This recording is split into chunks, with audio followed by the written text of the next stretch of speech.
This is a Wisconsin Sports Zone update. Well, Wisconsin going to head to Purdue tomorrow. It's where they'll take on the Boilermakers in the regular season finale. The game does have some stakes when it comes to seeding for the Big Ten tournament. If the Badgers win, they could be as high as the number 4 seed, but more likely the number 5 seed. If they lose, they'll be no worse than the number 6 seed.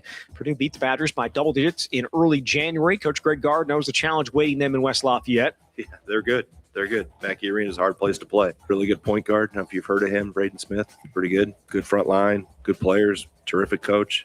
Established program. I mean, you've heard me talk about the 3 programs that have Michigan State, Purdue, Wisconsin that have stayed consistent. And Matt does a terrific job, and it'll be their senior day. We'll start getting ready for that tomorrow. It's unclear if Nolan Winter will be able to play. He went out with an ankle injury with about 7 minutes left in last night's win over Maryland. He needed help off the court. UW called him day-to-day in a release today. Guard said last night they were hopeful the injury wouldn't keep him out an extended time. Turning to the Bucks, they've fallen on hard times last 2 weeks, getting blown out in 4 straight games. Going to host Utah on Saturday as their playoff hopes fade. At a time when children are in crisis, the Kids Mental Health Foundation envisions a future where mental health is a vital part of growing up, and support starts with all of us. At home, at school, at practice, everywhere kids are. The Kids Mental Health Foundation is the leading organization promoting mental health for children in the U.S. and has free tools and information developed by experts. Having those resources is the same as the CPR class to me. We're trying to save a life here. Check out kidsmentalhealthfoundation.org to get started. Well, the Packers are making moves to get under the salary cap. It includes the restructuring of safety Xavier McKinney's contract that should free up around $10 million. All NFL teams need to be under the cap by next Wednesday. That's when the new league year starts. More restructures are expected for Green Bay. With this Wisconsin Sports Zone Network update, I'm Zach Heil, Prin. And you got a second-round pick. Yeah, you had to throw in a 5 to sweeten the pot, but a 2 is a big, big deal.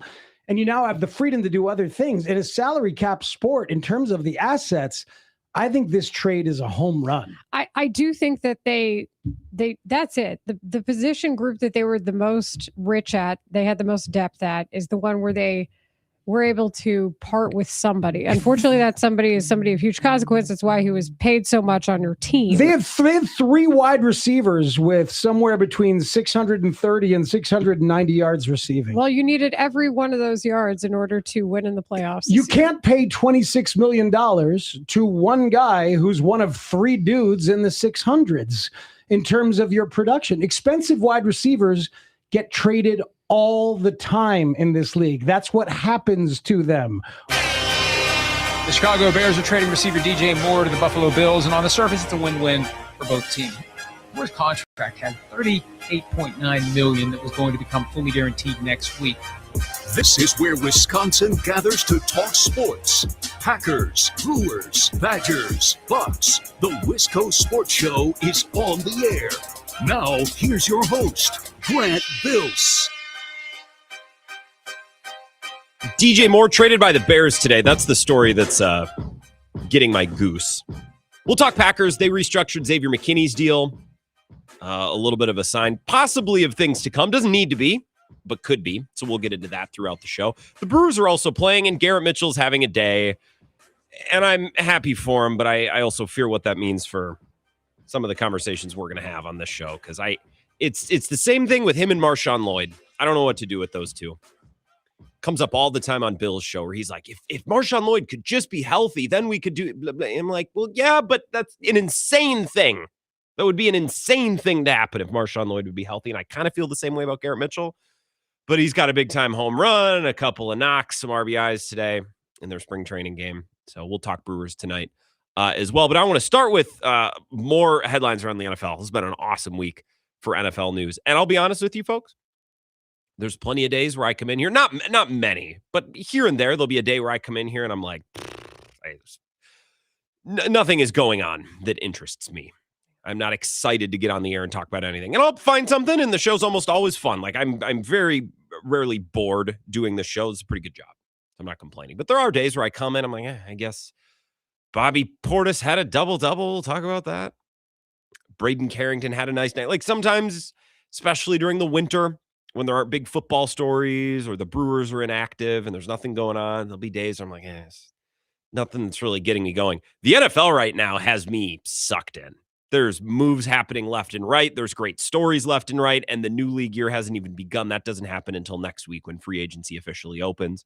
And all of these teams officially have to be cap compliant. So we haven't really even got to the starting line of the NFL year. Literally, that'll be next week. And there's still plenty of things that have me very interested. So I want to pick at that tonight as well. It's the Wisco Sports Show. Appreciate you being here. Temple and Heilprin. Sometimes I say that purposefully to mess with Zach and Ebo. Thorson and Heilprin will be coming up at 6 o'clock at Monks and Sun Prairie. So I look forward to chatting with those guys. I think I'm going to head over to Sun Prairie tonight. I don't have anything else going on. So I'm going to go over there for the live show. I love Thursday nights for that reason. And I'll take your phone calls throughout tonight as well. 608-321-1670. Can call and text that number, and the live stream, you can comment there. That's up and running on the Wisco Sports Zone app and on YouTube, Twitter, Facebook, wherever you normally consume the show.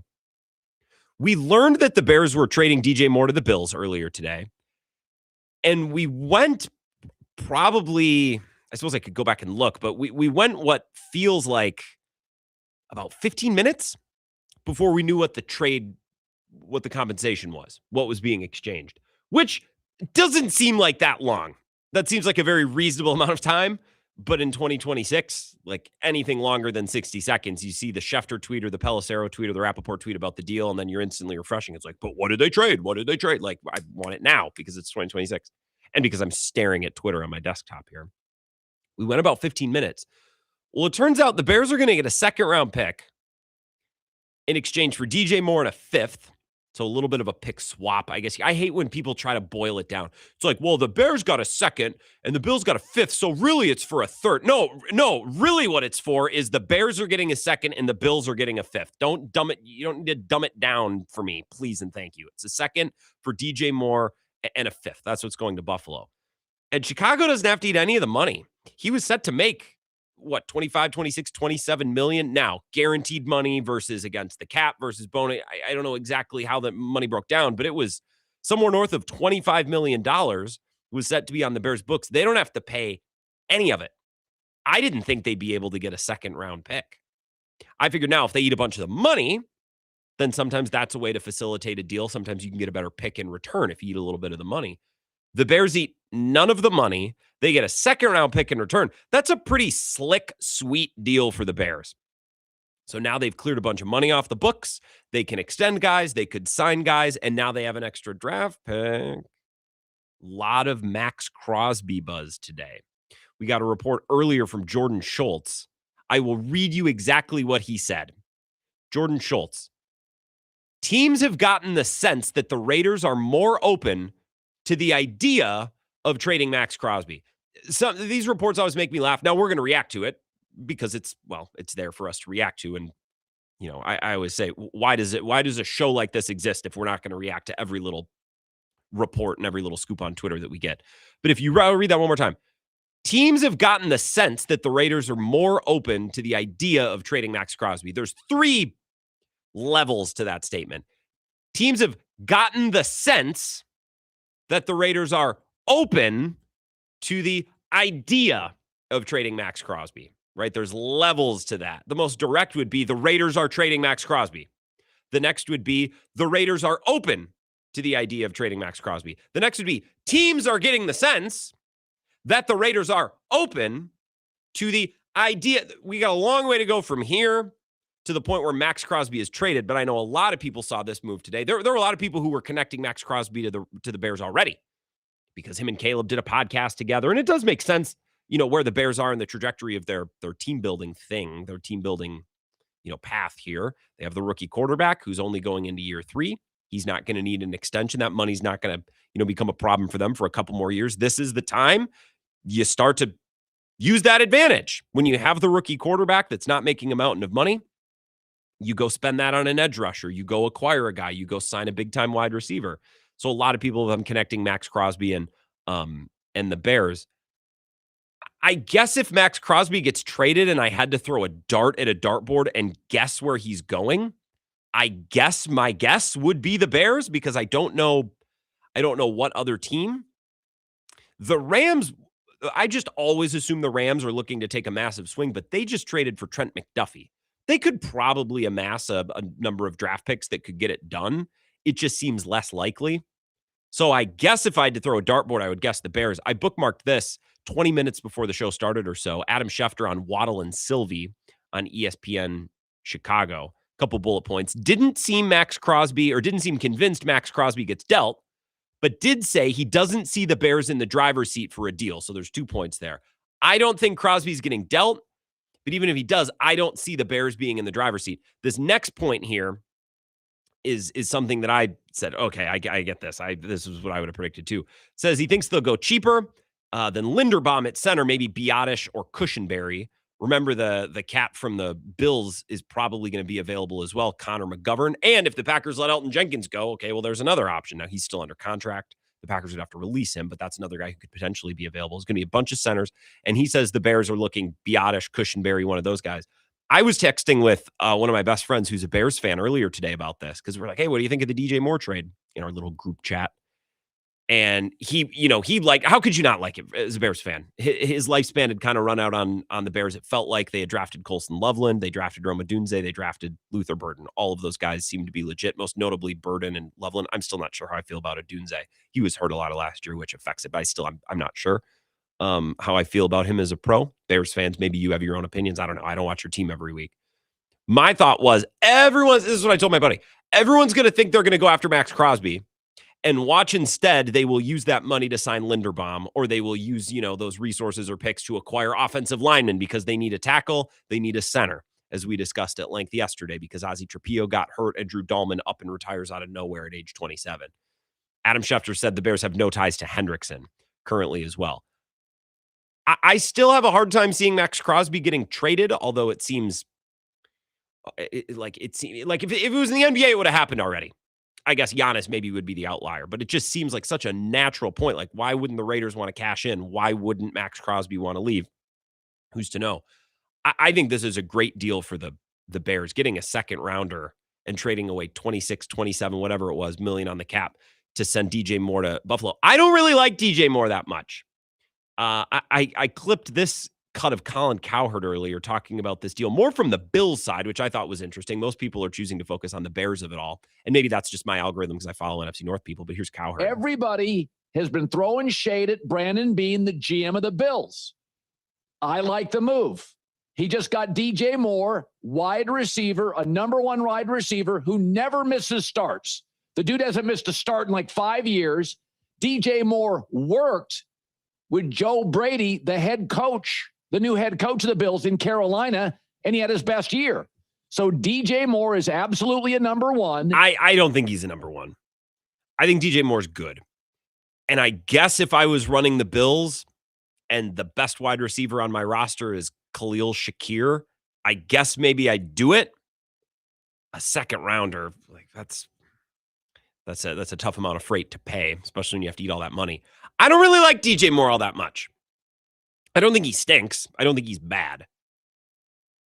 He seems to take a lot of plays off. And it's not just the play in the playoffs where I still don't know. I haven't grinded the all 22 and I don't know the verdict, but it seemed like a lot of people put Caleb's interception in that playoff game in overtime against the Rams on DJ Moore because DJ Moore stopped on his route.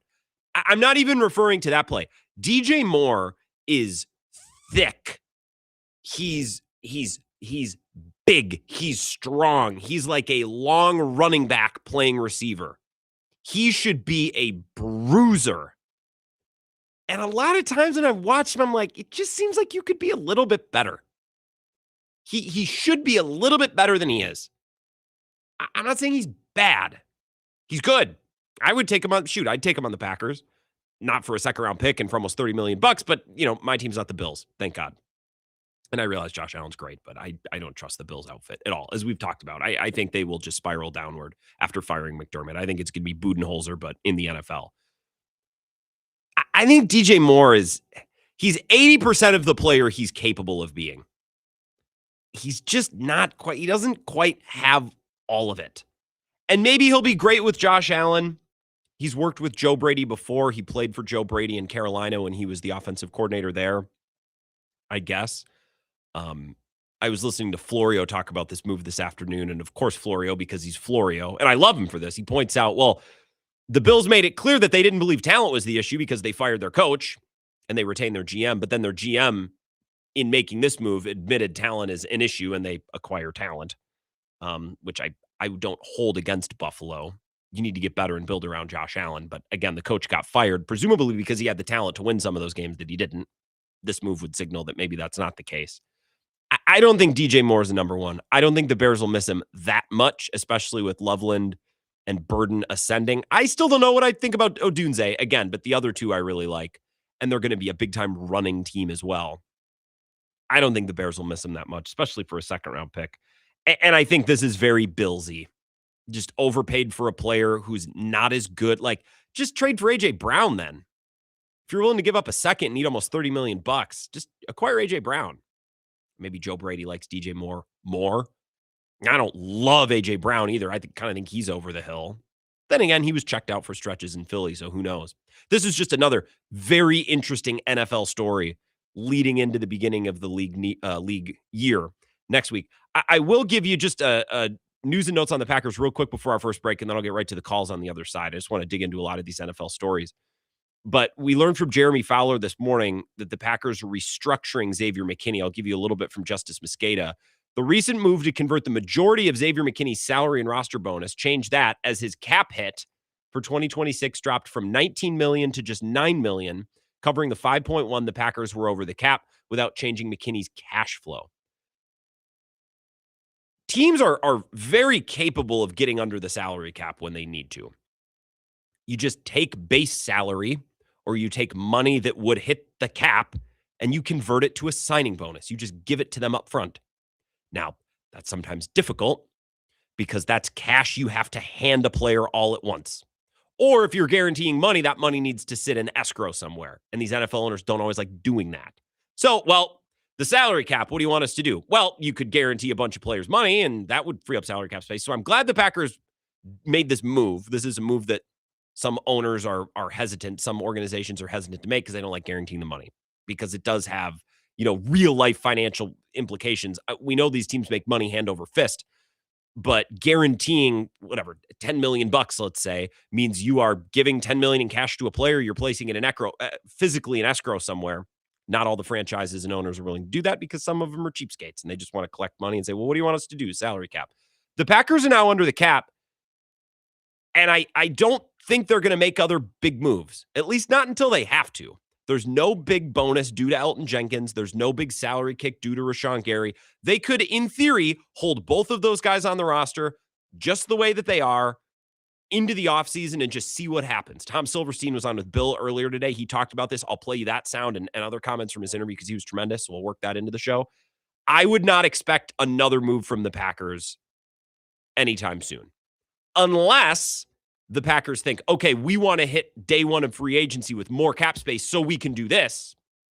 I think any continued moves, any cuts or restructures or any maneuvers they do moving forward now will be a preamble to something else. Because if they don't need the cap space, it doesn't really benefit them to cut Elton Jenkins or cut Rashawn Gary. They're not going to save any money that they wouldn't if they just held on to these guys until deeper into the offseason. I think the Packers are going to sit here and they're going to sit and wait. So I think McKinney, this is what they did. I think they'll probably extend McKinney at some point anyways, which they're not going to do with Jenkins or Gary. So you get cap compliant with McKinney and now you wait.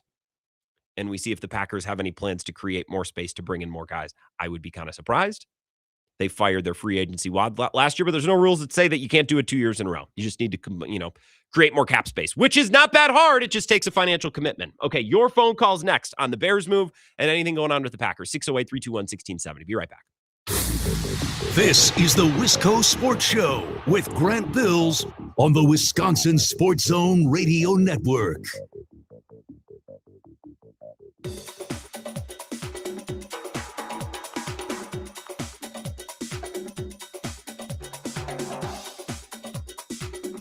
The Wisco Sports Show will resume in 3 minutes.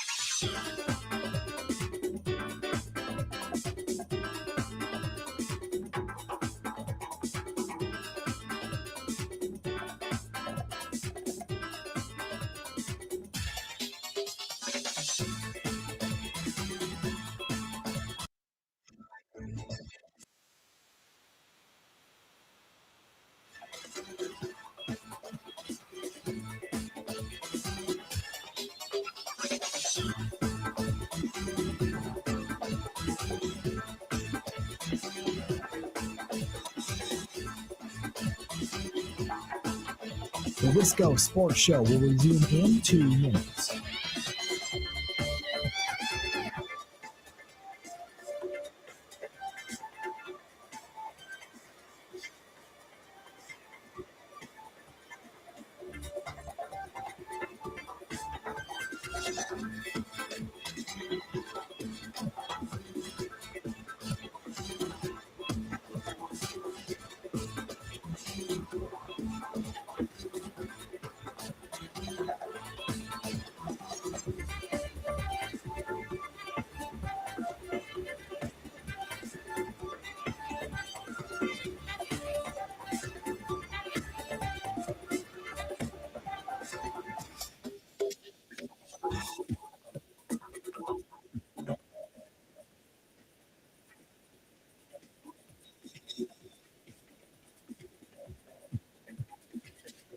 The Wisco Sports Show will resume in.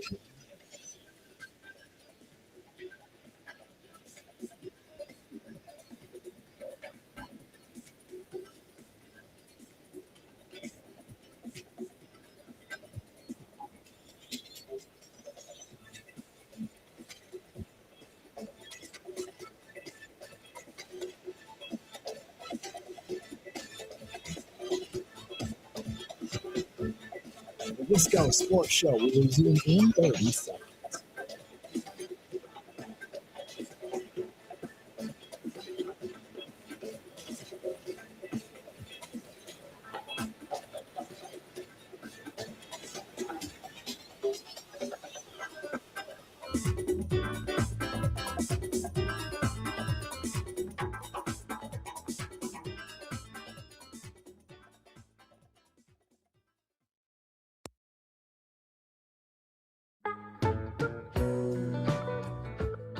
All right, welcome back. Wisco Sports Show. I'm going to play you some sound from Tom Silverstein. He was on Bill's show. Some really good comments on different points of the Packers roster, big offseason discussions, big picture on the retention of Matt LaFleur, some other things. So we'll get to that later this hour. We got loaded phone lines. Maybe my opening remarks on the DJ Moore trade, maybe that just really moved you. I don't know. We'll see here. 608-321-1670, Wisco Sports Show. Who's that? I feel moved by the DJ Moore trade. Don't you, Grant? I'm surprised. I figured someone would want to call in and talk about Isaac Gard, which we will get to later, by the way. Oh, plenty of Isaac Gard. We got a whole month of that, hopefully, especially after the news today. Okay. I love when you and Pete really go head to head, or at least you and Pete's persona. I don't know if he's actually dumb enough to have some of the takes that he has. Bukowski? But trying to paint this as a loss for the Bears when you have a $30 million cap hit receiver putting up, 500 or 600 yards, and everybody's like, yeah, but he's so durable. He plays every single game. You use him so much. He targets so much. Folks, he put up 500 yards. Yeah. He put up the same amount of yards as like Luther Bird and Rome Odunze that they have. So both if you're who a missed Bears time fan today. Yeah, both exactly. And Odunze being he's not a rookie. Burden was a rookie. And then you got obviously the tight end there that dominates target share. So you get a guy that cost you a playoff game, and you get a second-round pick to get rid of him, and by the way, free up a ton of cap room to bring in, a high-level player, whether it's the offensive line or defensive line. That's a great spot to be. But real quick, on the Badgers, Nolan Winter, day-to-day from John Rothstein 20 minutes ago. Mm-hmm. It's just you and I, right? This is a safe space? Yes. Okay. Just between men here. We've both played contact sports. We've been there. We've done that, right? If it's true that he's day-to-day, which infers that, if there was a game later this weekend, right? Oh, boy. And, I know where this is going. I know where this is going. Okay, I'm just going to say it between friends. He screamed like a bitch. That's all I got. That's all I got. He's day-to-day? After that, I thought he was done for like a year. I thought it was an Achilles pop. Yeah. Turns up the next day, official tweet. Day-to-day with a rolled ankle. It's his first time in his life rolling an ankle. And I'm like, we just went through this, Nolan. Badass season, really improved in a lot of the areas. You just did the Minneapolis suburbs a disservice by screaming the way you did for a day-to-day ankle roll. I'll put it out there. I'll say it. I'll probably get some heat for that. But, between friends, Grant, that's where I land. No, I look, Vagabond John, we had Cone Roller calling yesterday and basically called Drew Dahlman soft for retiring early. It happens. This reminds me of Sean Ryan being unable to get off the field against the Bears and the Packers didn't have a timeout, so they had to take a 10-second runoff, and then Wheeler's Sean Ryan just had a bone bruise? Dude, get off the field. I don't know. I wasn't watching when Nolan Winter went down. And a lot of the game, I just didn't have the sound on. So I don't know if you could hear him scream through the television set. It did look very bad. So to learn that he's day-to-day. Day-to-day could also mean that he's going to miss 2 weeks. Like, day-to-day is...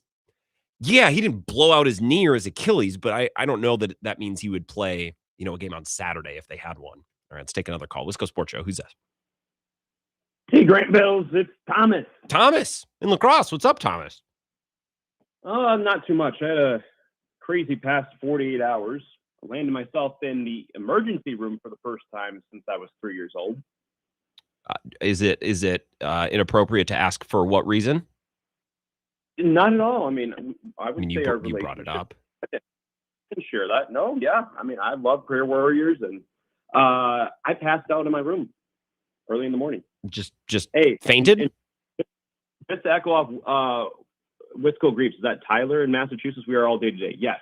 And in my case, you could put me as that too. I have to wear a heart monitor now because of it. Oh. For 14 days to start, and then a full month following, because they think it may be heart related. They did an ECG, EKG. It was crazy, man. So shout out to my roommates. Shout out to Gunderson. I know Rob, Amplify. Remember, they've renamed. Good point. It's Good Amplified point. by Gunderson, I believe now, technically. So I hope you're doing well, Thomas, but I'll be damned if we're going to misname healthcare providers on the air. Good point. But I did really quickly, and I know we got loaded, so I'll make this quick to the point. I want to speak rationally from Stoddard's standpoint on this. He can't call in, speaking of, because of working at said workplace, but okay. He'll probably get wind of this, or I'll send the podcast version of this to him. Okay. If I look at his lens and vantage point, I can see where rationally and just right off the bat, that boom, like, what are we doing, right? Like DJ Moore, heck of an athlete in any regard, right? But given that we're now about a full 12-ish hours, and we've had a little bit of process, I think going through his mind is the thought of, okay, we still have Roma Dunze, we still got Caleb Williams. We liked what we saw from him, right? From Ben Johnson's standpoint, we can continue to develop Caleb Williams, continue to have a good cast around him. But yes, though, losing a guy like DJ Moore might have a slight sting, but overall, though, if you're a guy like Rob from Rob Dog in the Rob Dog Sport Brief, right, you can't be too mad about it. No, I don't think he is. Thomas, I got to cut you loose. Thomas, I'm going to give you a personal challenge as a caller, and thank you. It's a good point on DJ Moore. I don't think you could be too bad if you're a Bears. Thomas, here's what you need to do a better job of. You got to stop referencing people that most of the people listening don't know. Robin Stoddard sometimes comments on the live stream. He is a Bears fan. I know that because I host the show and watch the live stream. You got to think of most of the radio audience does not know that. So Robin Stoddard is a Bears fan. And to your point, Thomas, from a Bears fan perspective, you never want to part with good players, especially ones that are available, because availability is the best ability. But they just drafted Roma Dunze. Roma Dunze wasn't a 4th round pick. He was a top 10 pick, wasn't he? Or he was around 10th. That's a high-level pick. They just drafted Luther Burden, who looked awesome as a rookie, and they just drafted Colson Loveland in the top 10, who looked awesome. Those guys can get the ball more, and they're all cheap.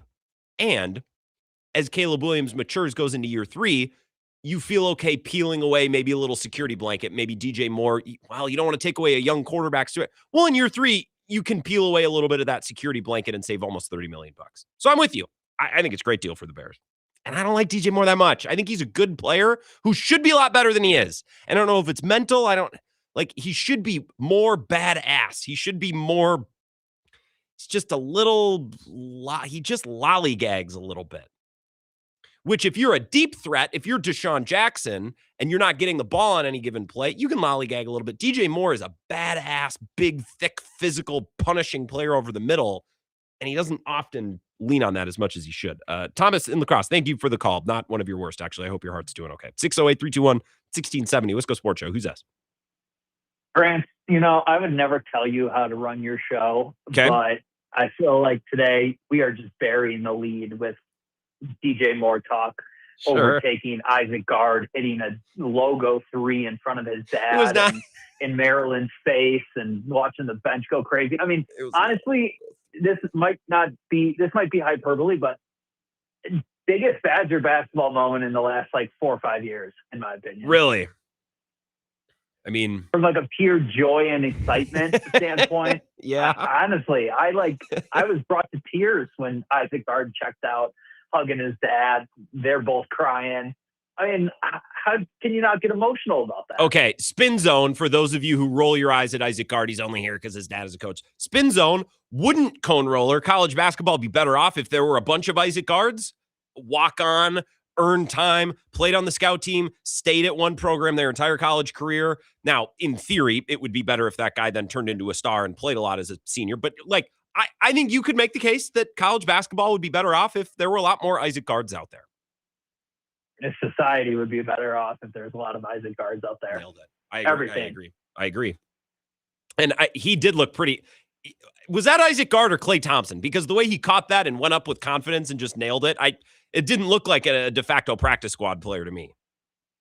No, I'm thinking, Big Ten tournament, like Nolan Winter might be out. You got to work around some minutes. I mean, Boyd's got to be exhausted sprinting all over the course. Jack Janicki's out. Braden Carrington's crazy, but like, can you find some minutes for Isaac Gard? I mean, he did look good shooting that ball. And is he a lefty? Is Isaac Gard a lefty? I'm not sure. Let me watch the clip here. I'm not sure either, but his jump shot just looks pretty. Passes the eye test. It did. Well, that's what I'm saying. It passed the eye test. Would you be more confident in a meaningful game putting Isaac Gard out there or Thanasis out there? Isaac Gard, no doubt. I think I agree with you. I think I do. I think the whole roster loves Isaac Gard. I know Giannis loves Thanasis.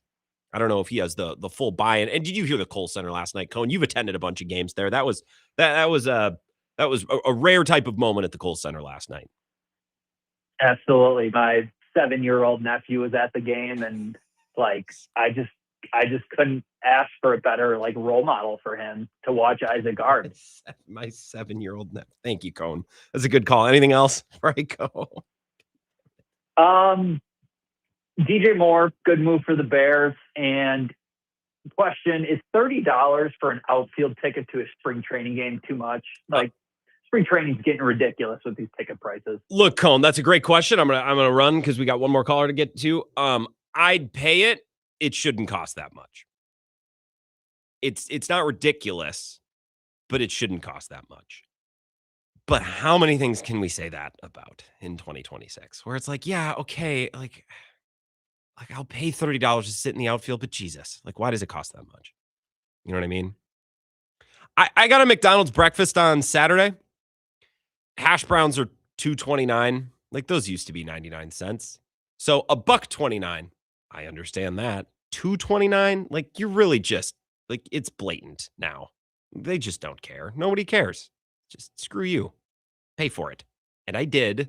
But driving out of the drive-thru, I'm like, geez, man. Like, I went to the one on East Wash, all the way down on the end of East Wash. I'm pulling out onto the frontage road. I'm like, this hash brown's good, but like, dude, at what cost? Well, $2.29, the exact cost. All right, one more call here. Wisco Sports Show. Who's this? Grant, Tony from Texas. Whoa. I know you're up against it. I got a few points I got to make. We're good. First of all, Cone, I absolutely too much for those tickets. But why? Here's the question, though, Grant. Why is Cone Roller, Mr. Engaged, going to Scottsdale to go drink and hang out in the bleachers to watch the Giants versus the Brewers? That should be the real question. Well, I don't know if he's going to Scottsdale. The Brewers play in Maryvale. I don't know. He didn't specify. Well, maybe he's I taking don't his believe you. fiance. I think Maybe he's in taking his Scottsdale. It's fiance. prime territory. Maybe he's treating his fiance. Maybe Hey. she's going to the game. Or he. I don't know, Cone. Yeah. I got to say this. Cone Roller is going to be a great father. I can hear the passion in him talking about Gard and his son. And that shot, I'm no shot doctor, but as a highly successful AAU coach, I know a good stroke. That was a hell of a shot. And then here's another thing, Grant. What does Thomas and the Chicago Bears both have in common? Oh, I don't know, Tony. Tell me. They both suck. Thomas, stop calling. We don't care, all right? Let's move on. The Bears all right? point was DJ okay. Moore. I need Thomas to Thomas just sucks. Come on. I need him to get to his take. I've never heard anyone just wander around a take quite like Thomas. You know what I mean? Like, we're 2 minutes in. I'm like, I don't even know what we're talking about yet, Thomas. You know what I mean? absolutely. The barometer's been set low with him. So, I mean, Thomas, think of some better stuff to talk about. Hey, DJ Moore, this guy is not even better than James Jones, the fourth Packer receiver back in the day. So why are we talking about DJ Moore? I have no idea. And Grant, I'm going to leave you on this. I want you to ponder this. If we have the hot stove for MLB, what do we call this NFL offseason? This is an actual What is it? hot. This is what baseball's hot stove used to be. This is a flaming inferno. You're right. Hey, one last point. The Bucs suck. Come on. They're just like Thomas. Terrible. They do. I didn't even realize they were on last night. Appreciate it, Tony, because I was watching the Badgers, although I tuned out. The Badgers were blowing them out. Sometimes it's like, guys, I'm not watching the blowout. I'm rewatching Mad Men right now. I'm just obliterating season 2. I'm watching this thing so fast. I probably won't finish it, but I'll probably get through a good amount of the show. I didn't even realize the Bucs were playing last night. I checked the score. Good God. And Lori Nickel, by the way, was right. I thought it was the best point that anyone's made in a Wisconsin sports story that I've read this week. She said, stop asking for Doc Rivers to be fired and start asking why he's still here. Like, why hasn't he been fired 10 times already? I don't get it. They'd won 8 of 10. Giannis is coming back. And ever since that the weekend game starting last Friday, they've looked as bad as they've had all year. I don't get it. We'll talk Packers on the other side. Some salary cap things with Xavier McKinney's restructure, and I'll play you some comments from Bill's show earlier from Tom Silverstein. Really good. You're going to want to hear this. This is the Wisco Sports Show with Grant Bills on the Wisconsin Sports Zone Radio Network.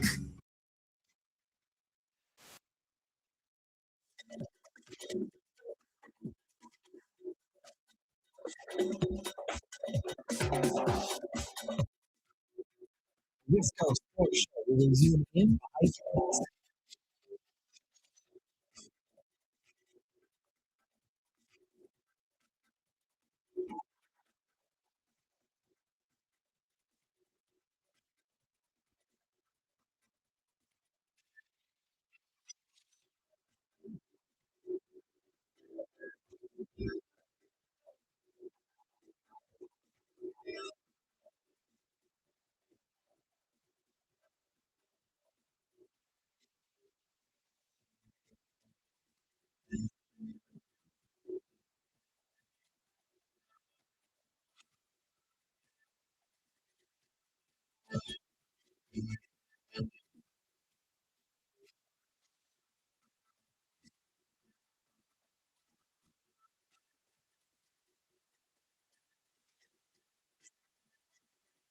Wisco Sports Show will resume in 5 minutes.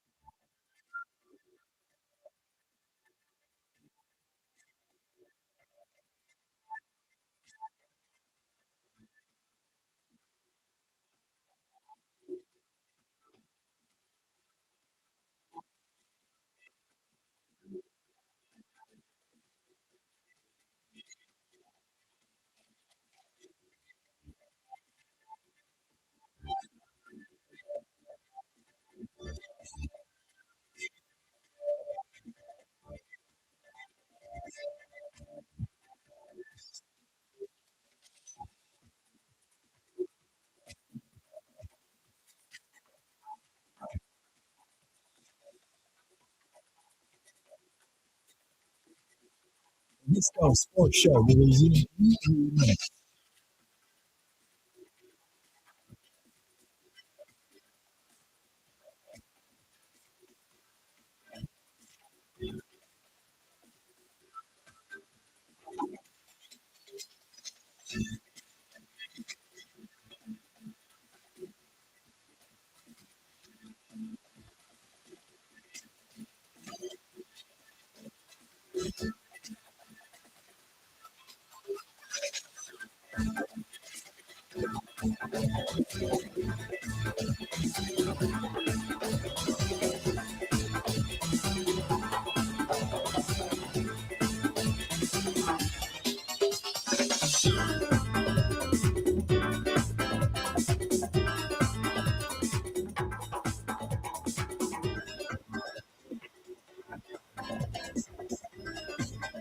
The Wisco Sports Show will resume in 2 minutes.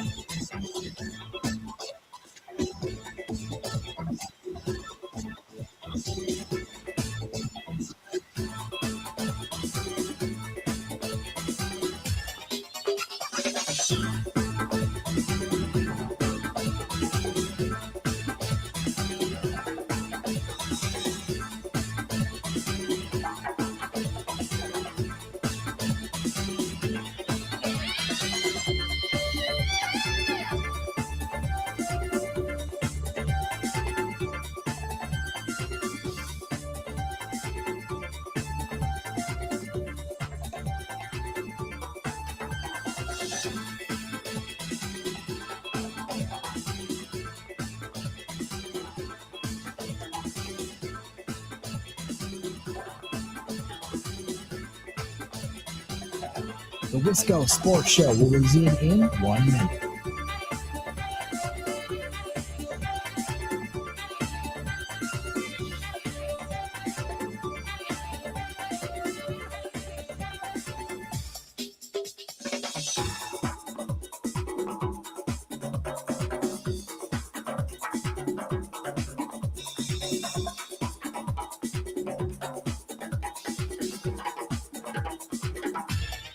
The Wisco Sports Show will resume in 30 seconds.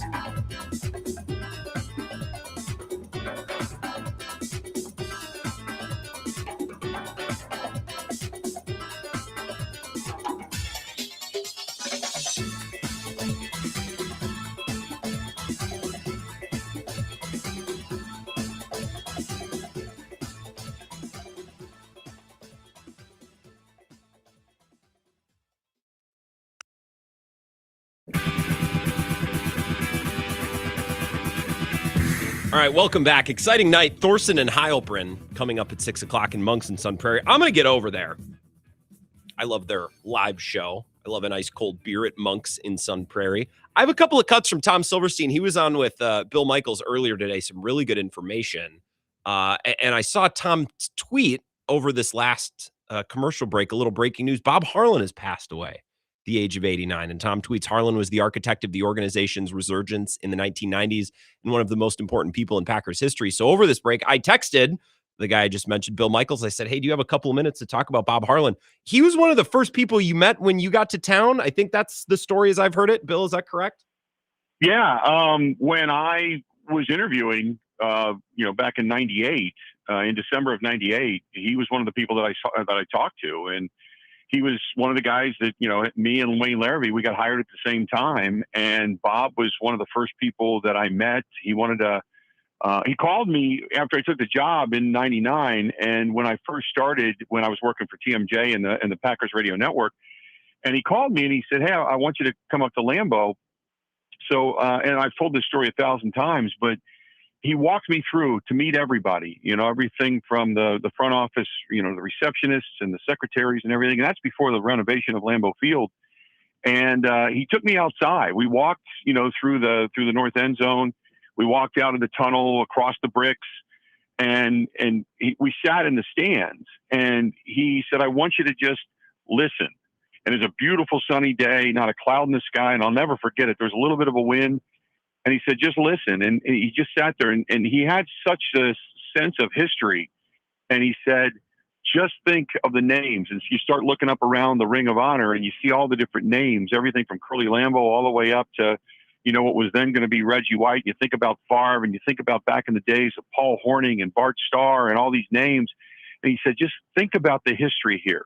I want you to appreciate where you're at. I want you to appreciate the franchise. And because he knew I was, going to be there and working with them and for them for a while. And he just was such a great guy and such a gracious man, but he just knew what his place was. And he knew what he had done to kind of resurrect things, but he just had an appreciation for not only the Packers, but he was a guy that, came out of Marquette. He was a writer. He was a, media guy. And he had an appreciation for us. And we had this great conversation. And he said, as long as you never make it personal, I will never say anything to you. But if there was ever anything that was wrong, Bob would call me and say, hey, I want you to know this, or I want you to know that, or I want you to know, this didn't happen. So for what you're hearing, he was always the guy that would let us know. But I remember probably getting as close to Bob as anybody through the Brown County tax situation when they were trying to get the renovation of Lambeau Field done, and sitting with him on the night of, that referendum. And he was nervous. He just said, I don't think people realize what they're voting for. And he really was, because I said, to him, and I've told the story, is what is plan B? He said, I don't have a plan B. I don't know what we're going to do. Yeah. He said, I don't want to lose this franchise on my watch. And he didn't want to lose on anybody's watch, but he didn't want to lose that franchise. And so he was pounding on doors and shaking hands and kissing babies, and everybody loved Bob. And I talked about it earlier today. It's weird that he passed away today when I'm talking about him. I remember this. Because he was the guy that always answered the phone. So, but you talk about the most gracious, the most genuine, the most real guy but very soft-spoken, but very caring and very loving of the franchise, of the community, of where he was resurrected. There is nothing bad that I could ever say about Bob Harlan. What I didn't realize, I had to refresh my memory over the break, is that he started with the Packers in the early 70s. So he was there for almost 2 decades through the team's struggles. And I guess I would love to be able, I mean, he's passed away now. I'm sure people have sat down and talked with him about it. You probably did too. What he learned those first 2 decades there when the team stunk. And then when he finally got the big gig, his understanding of what the franchise was capable of, because he knew the history, but also he knew that the massive task, that was his responsibility to turn around, because he was there for those bad years, which I often forget about. Yeah, he talked about them. I mean, we had conversations about the bad times, and he just kind of laughs about, how tough it was, and to watch Bart go through that, because Bart was a big part of that. When Bart came back and everybody said, okay, here comes Bart, he's going to bring back Lombardi and we're going to go back to these glory days, and it never materialized. And he talked about the struggles, not only the struggles of the franchise, but Bart being this iconic figure and basically taking forward, between Bart and Jerry Kramer and Dave Robinson and all these guys, carrying forward the legacy of Lombardi and thinking that here comes the reincarnation of Lombardi.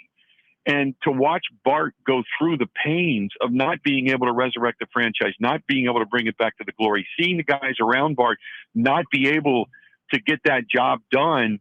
And, that's why he said, I know what this franchise can be. I cherish this franchise. And he loved it. I mean, just absolutely loved it. And Kevin Harlan at some point, when all this passes, we'll talk to Kevin, but Kevin kind of relays that information growing up around that. And, it pained him to see where it once was and what it had become, then to take it into a new kind of era with him and Ron Wolf and Mike Holmgren. And he always said, just put good football people in their positions and get out of their way and let them kind of live their vision. And he was so good at that, because that's why I said he knew his place, and he knew what he could do, and he knew what he wasn't good at. Sure. And then he helped along being a media guy along the way, all of us, because he knew what it meant to be in the media. He knew what it meant to have that relationship with the media to not only grow your brand, but when things were tough, how to kind of take care of your name, how to kind of take care of your brand through the tough times. Because, when you're on top, it's easy. When you're not, that's the tough times. You know what you need out of the people to spread the word of positivity. So he was such a mastermind that was so very soft-spoken. But I've always said Bob Harlan was like the prestigious mallard. He was swimming on top and looking very, cerebral and surreal and king-like. But below the surface, he was working his ass off to make sure that things got back to the way they should be. So Bob Harlan passed away at the age of 89. Breaking news. Last thing, Bill, and we'll talk about this tomorrow, obviously, as well, but what are some of the things that he instilled or some of the policies he put in place that you continued to see even after he departed, and maybe things that are still in place into Green Bay into this very day? Well, I think first and foremost is hire good football people and put them in position to do their job. I mean, even Mark Murphy got it. When you hire somebody, you want to oversee it. Yeah, you want to watch them, progress, but stay out of their way. They've got a vision. Let them tell you about it, and then just kind of oversee it. Don't get crazy. But the big thing I think that Bob instilled in Mark was, I never want to get back to a referendum where I'm sweating bullets on that night for a very close vote to see if this franchise is going to survive or not. Yeah. And Mark took that and ran with it, with the acquisition of property, with Titletown, with all the housing and everything in the area, with everything they did financially to make that franchise, which is, we all know, it's owned by the people, so to speak, to make it successful and still be in the middle of the pack when it comes to overall money. And to be because remember, Jerry Jones came through there, Robert Kraft came through there, the owner of the Rams came through. They all wanted to see why Lambeau Field and why that area is successful, and they took a lot of that and instilled it into AT&T, into SoFi, into Gillette. You can see Bob Harlan's fingerprints all over the National Football League. Bill, I appreciate you doing this on a dime for me. I guess we will talk about this tomorrow morning. I appreciate it. Thank you. Yeah, we definitely will, no doubt. Sad day. See ya. That's probably an inappropriate way to end a summer conversation. Thank you, Bill Michaels, giving us a little bit of walk down memory lane, but also some really good insight as he worked with the Packers in the 90s and was hired by Bob Harlan, who, breaking news, within the last 10 minutes here, 10, 15 minutes, Bob Harlan passing away at 89. And I didn't have anything. We didn't have another guest. We didn't have another topic. So I just shot Bill a text and wondered if he could do 10 minutes with us. So appreciative of him.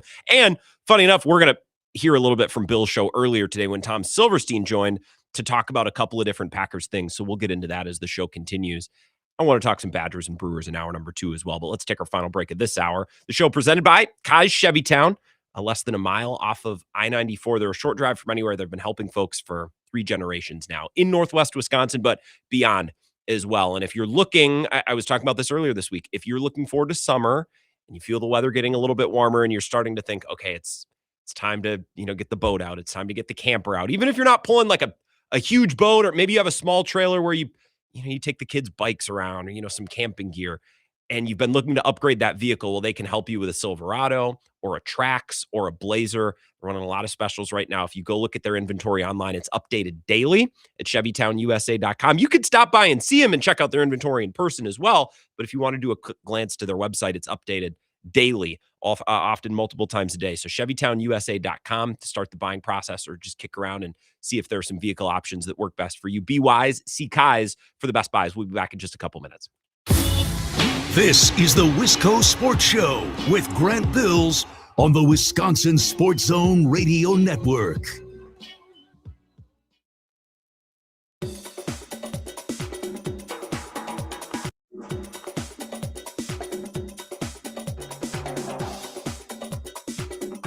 The Wisco Sports Show will resume in 3 minutes.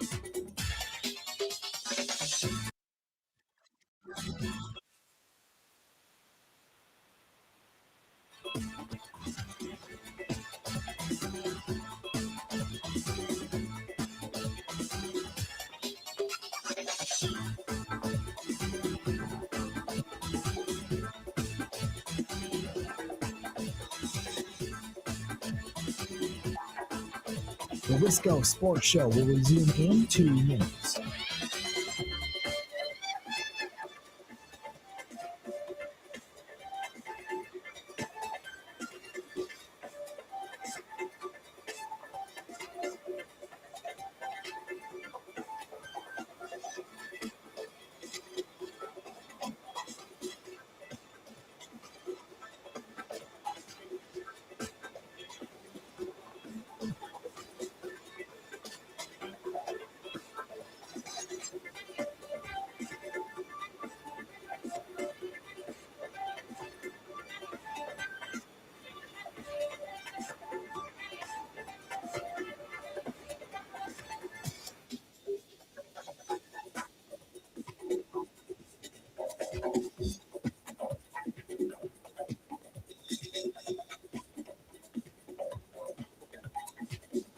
The Wisco Sports Show will resume in 1 minute.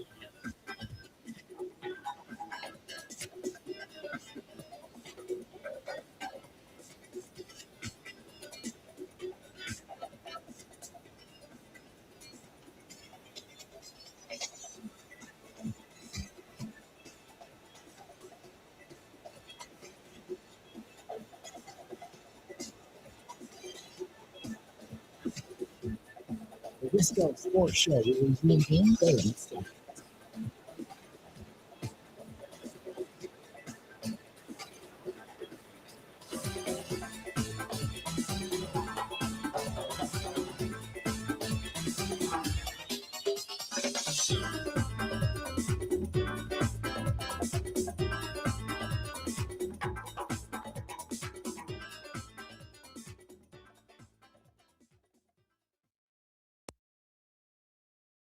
I think, as I kind of stated in the com, I think they're sort of, they pay as they go.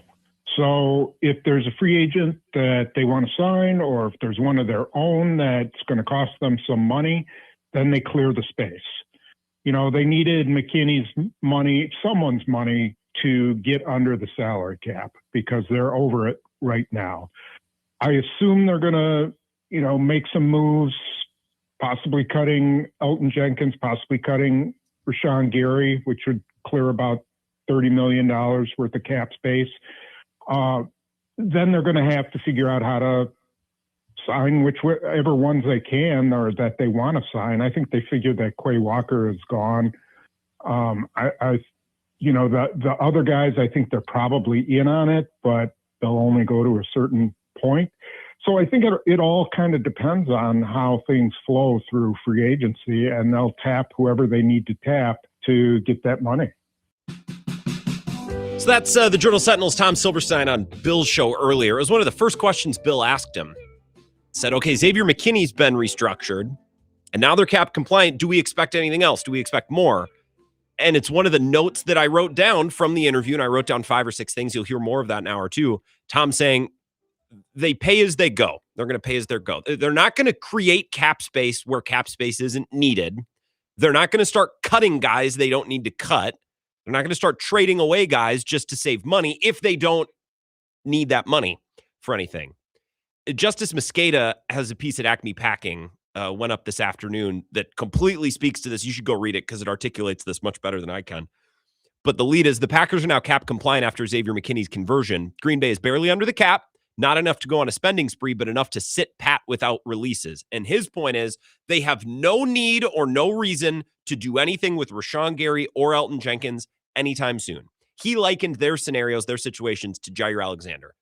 They're not due a massive bonus. Their number is not set to spike on the first day of the league year. Like the Patriots, they released Stephon Diggs, or told him they plan to release him right at the start of the league year because he has a big chunk of money that's set to become guaranteed shortly thereafter. So they said, we're going to release you before that because we don't want you here on that number, so we're going to cut you loose. If Rashawn Gary was due $25 million guaranteed, or his contract was set to spike $20 million guaranteed dollars next Wednesday, then the Packers would have reason to maybe, all right, are we going to cut Rashawn Gary? If so, let's do it now. Because that's not the case with Jenkins or with Gary, the Packers could cut those guys in August if they wanted to. That's when they cut Jair. Remember, they waited and waited, probably looking for a trade partner. But the Packers are now cap compliant. And unless they want to go big game hunting, now that could take lots of different forms. Let's just say for the sake of conversation, they wanted to go chase Tyler Linderbaum. Okay, well, they have some levers that they could pull to create cap space. I think all in all, if they released Gary and they released Jenkins, they create something like $30 million of space. So if they want, all of a sudden, if they think they have an opportunity to go get a player, they could cut bait, they could shed that money and make a move the next day. They have that capability. But Tom's point is, and I love the way that he worded it, the Packers typically pay as they go. They're not going to start creating cap space if they don't need cap space. Because worst case scenario, if there's nobody on the open market they want or nobody that they can get, well, they can just keep Rashawn Gary. It's expensive, but if the opportunity cost of having him on the roster isn't hurting them from getting someone else, then you just have an expensive rotational player, and that's not the end of the world. We'll keep this going in hour number 2. We'll be right back.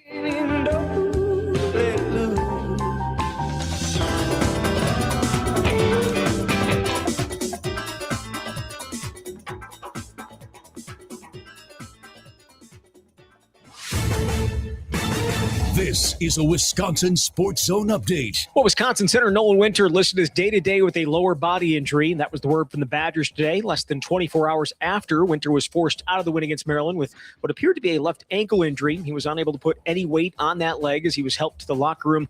Coach Greg Gard said they were hopeful they avoided the worst outcome, but it's unclear how long Winter will be out. If he's forced to miss time, Guard John Blackwell confident the Badgers will find an answer. Just next man up. We've had guys out. I've been out for a game. BC's missed a game. Ozzy's missed a few games. I think we've had a next man up mentality and just picking our brothers up. But Nolan's a fighter. If Nolan has to go to play, he's playing. Whether it's one leg or two legs, he's playing. But I keep battling for Nolan, how he battles. Regular season on Saturday when they travel to take on Purdue. Likely clinch the number 5 seed in the Big Ten tournament, though they could also get the number 4 if something above them unlikely happens. That would give them a triple bye and not have to play until Friday. Turn to the Bucks. Third regrouping after getting blown out for a fourth straight game last night. They're going to host Utah coming up on Saturday. At a time when children are in crisis, the Kids Mental Health Foundation envisions a future where mental health is a vital part of growing up, and support starts with all of us.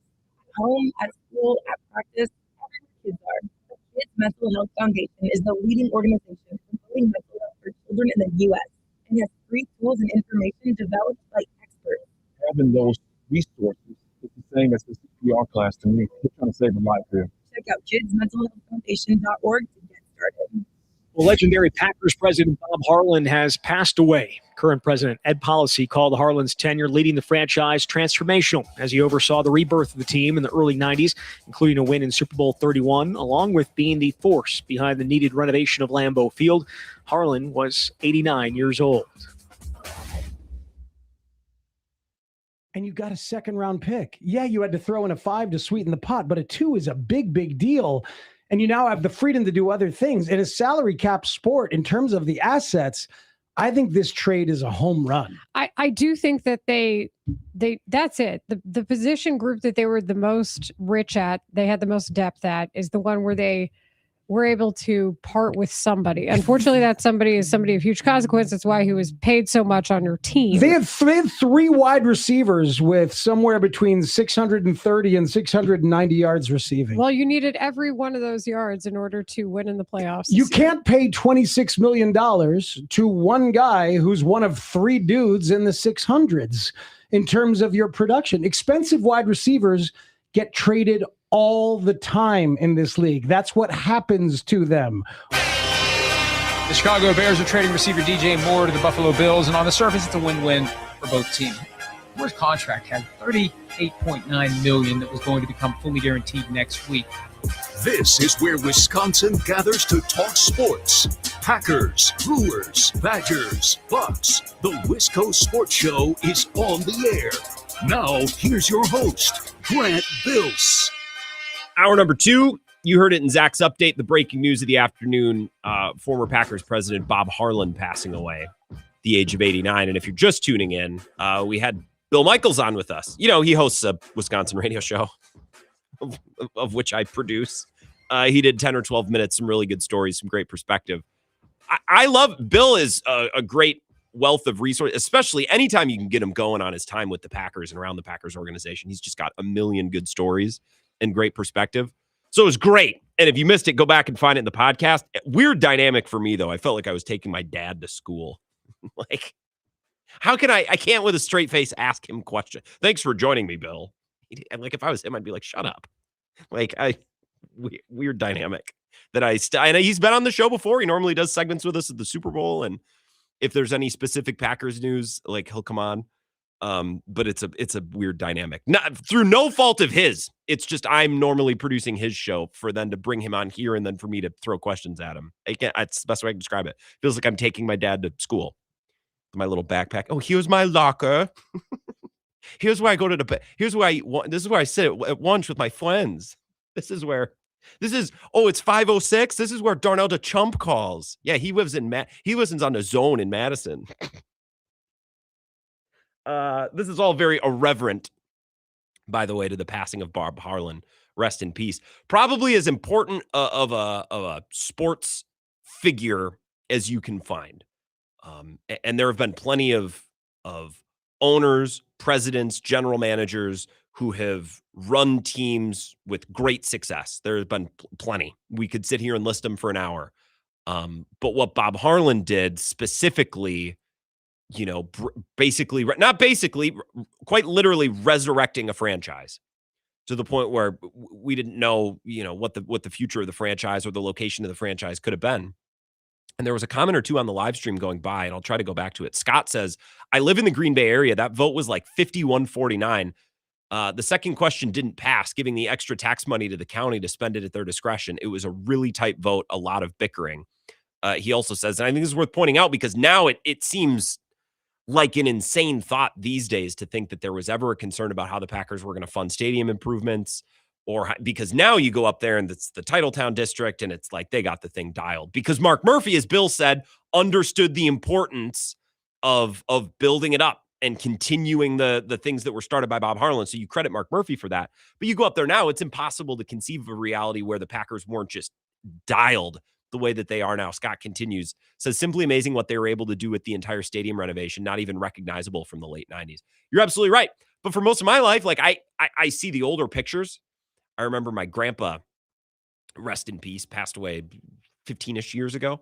Had a lot of old pictures of Lambeau. He had an old model in the back bedroom at Grandma and Grandpa's house, which is where we'd go and watch movies when the adults were visiting. Because as I said yesterday on the show, kids aren't exactly psyched for porch talk, as Mississippi Drew called it. Oh yeah, Marjorie and Bill, or they just bought a second house. Oh, Bill, he comes from Anago.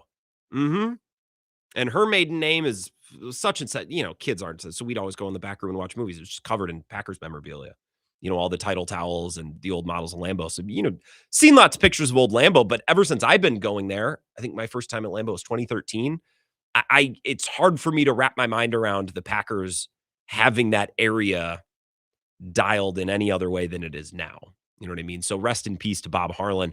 I would imagine it will be my job as the producer of Bill's show to get some people on tomorrow. We'll probably do a lot of Bob Harlan talk 10 to 2 tomorrow. And Bill, there's quite literally, it's him and Wayne Larrabee. There's no two better people who are doing Wisconsin media. There are no two better people equipped to talk about Bob Harlan and his impact on the Packers. So tomorrow's Bill Michaels show will be appointment listening. I wish I could give you some great perspective. I can't. I wasn't around. That's why we called Bill. So I'm going to give you some cuts from Bill's show earlier today that included Tom Silverstein. Before we took that last break, we talked about, or I played you a cut from Tom talking about the Packers' expected cap moves. Bill basically asking him, so now they're under the cap with Xavier McKinney. Do we expect any other moves? How do you expect the Packers to approach their cap and upcoming free agency next week? Here's Tom. I think, you know, as I kind of stated in the column, I think they're sort of, they pay as they go. So if there's a free agent that they want to sign, or if there's one of their own that's going to cost them some money, then they clear the space. You know, they needed McKinney's money, someone's money, to get under the salary cap because they're over it right now. I assume they're going to, you know, make some moves, possibly cutting Elton Jenkins, possibly cutting Rashawn Gary, which would clear about $30 million worth of cap space. Then they're going to have to figure out how to sign whichever ones they can or that they want to sign. I think they figured that Quay Walker is gone. You know, the other guys, I think they're probably in on it, but they'll only go to a certain point. So I think it all kind of depends on how things flow through free agency, and they'll tap whoever they need to tap to get that money. So this is more from Justice Mosqueda. This builds on Tom's point of they will pay as they go, which I think is a perfect way of phrasing it. They pay as they go. They are cap compliant now, restructuring Xavier McKinney's deal. They don't need to do anything. They could make their draft picks, let the free agents go that they want to let go, and waltz. They could start week 1 right now without needing to create any more cap space. If they want to make moves, they could create more cap space. But Tom's point is they don't need to. They could pay as they go. This is Justice Escate at Acme Packing today. If I were Green Bay and I wasn't sure whether or not Elton Jenkins or Rashawn Gary's trade market would improve down the stretch of free agency when scarcity ramped up, this is the type of move I'd make. Those two players are going to be the biggest ways in which the Packers are going to be able to create cap space, either by trade or release. But now the team can play the market by ear. No longer is there pressure to make these Jenkins or Gary decisions on March 11th. They can drag this thing out as long as they want, since neither Jenkins nor Gary has a roster bonus due on a certain date. The team has put themselves in a position where they can Jair watch 2.0 the situation, this time with twice the fun. What they won't be able to do, though, is make any moves without first deciding on Jenkins or Gary. Based on the compensatory draft picks expected to come back to the Packers in 27 for their 26 free agents, maybe the team is fine with handcuffing themselves early on in this free agency cycle. We're going to find out pretty soon. If Green Bay wants to be spenders this offseason, whether it's in this trade, compensatory free agent, or cap casualty market, they're probably going to need to get off Jenkins and or Gary before doing so.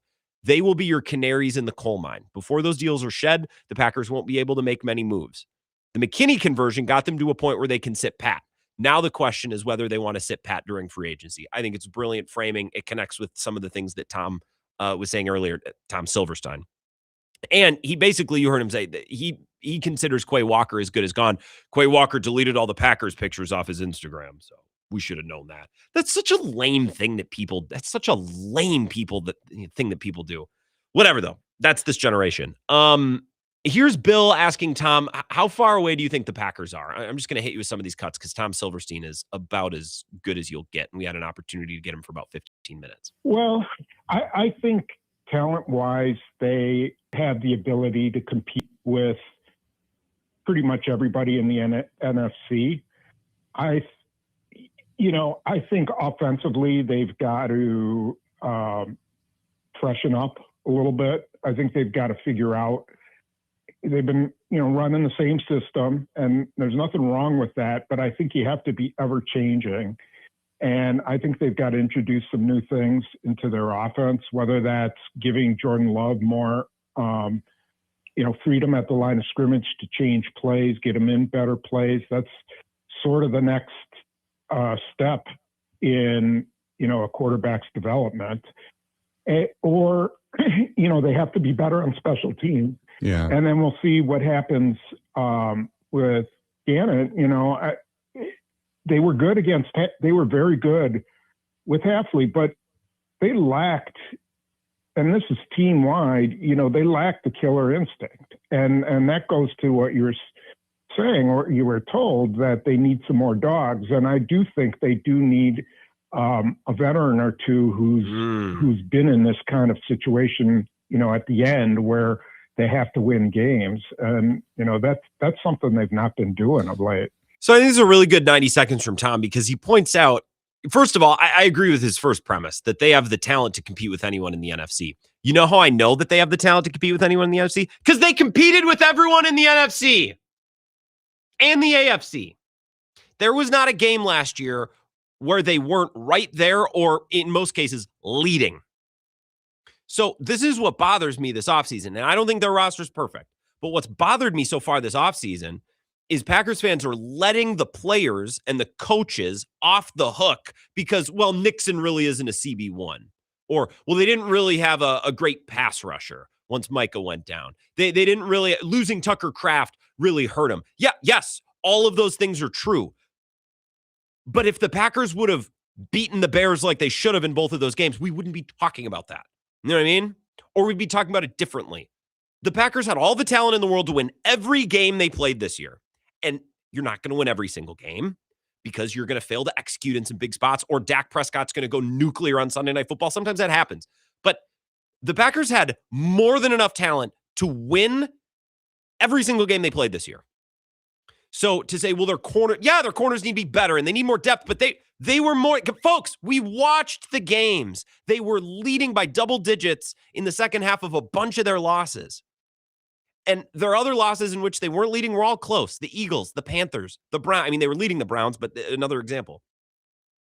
They lost 5 straight at the end of the year. And I can't put that all on talent because they were leading in a bunch of those games.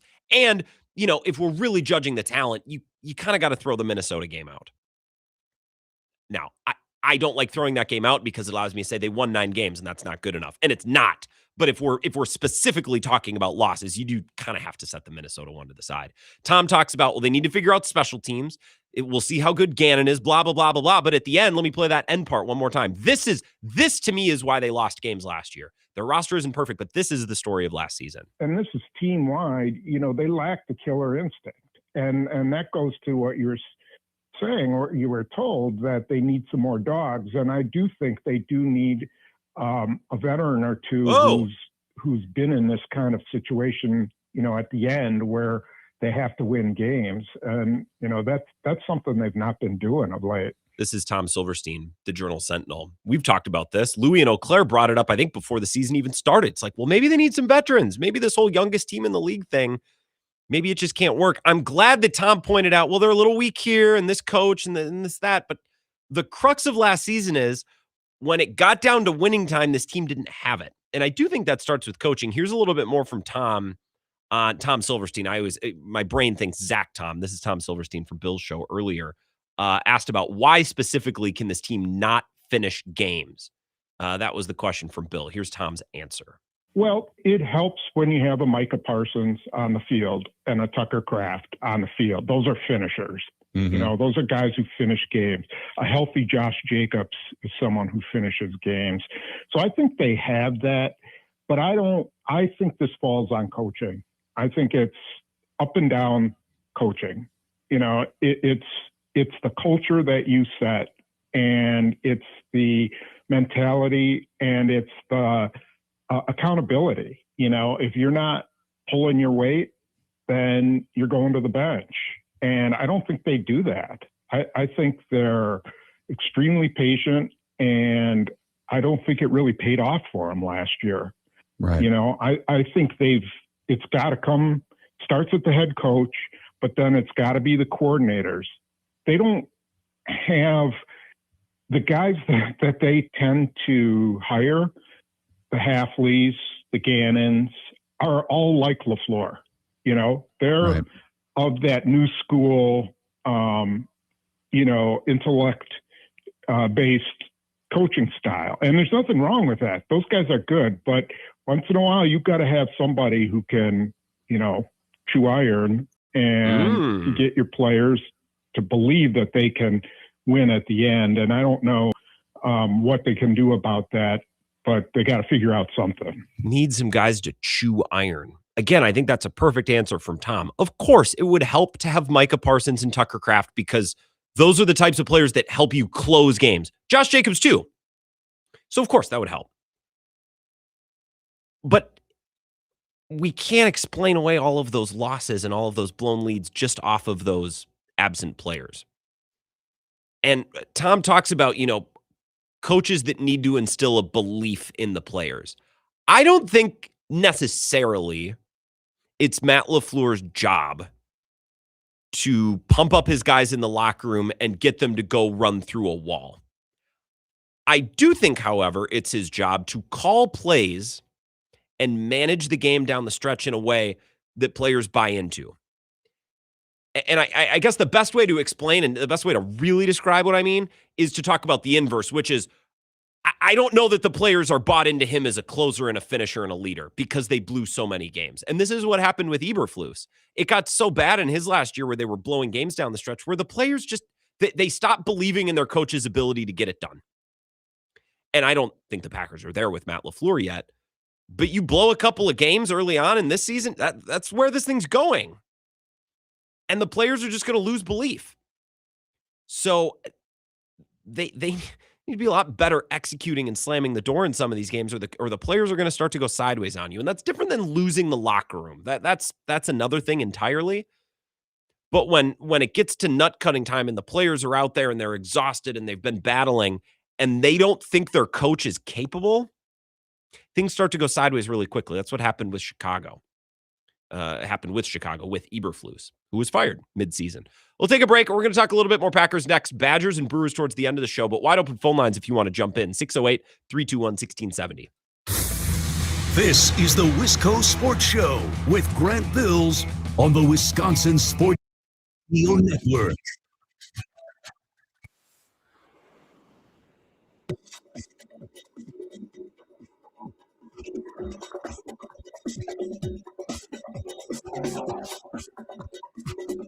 The Wisco Sports Show will resume in 3 minutes.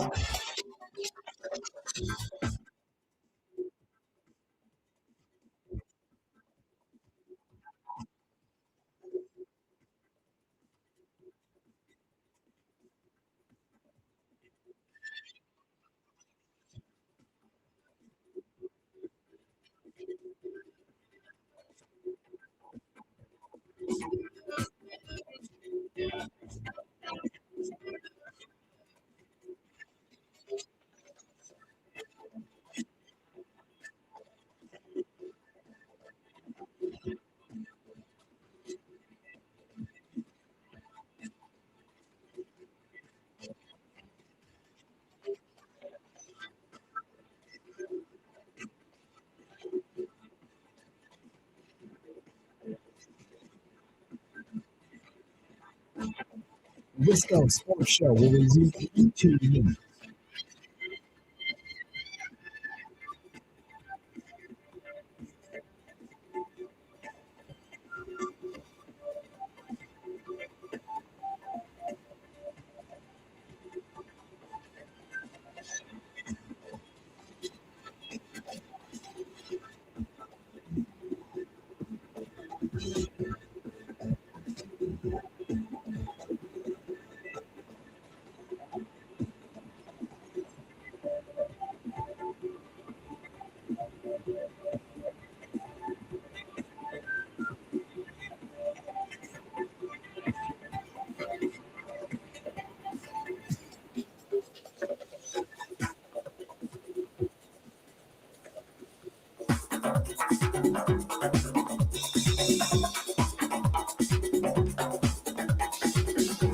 Wisco Sports Show will resume in 1 minute.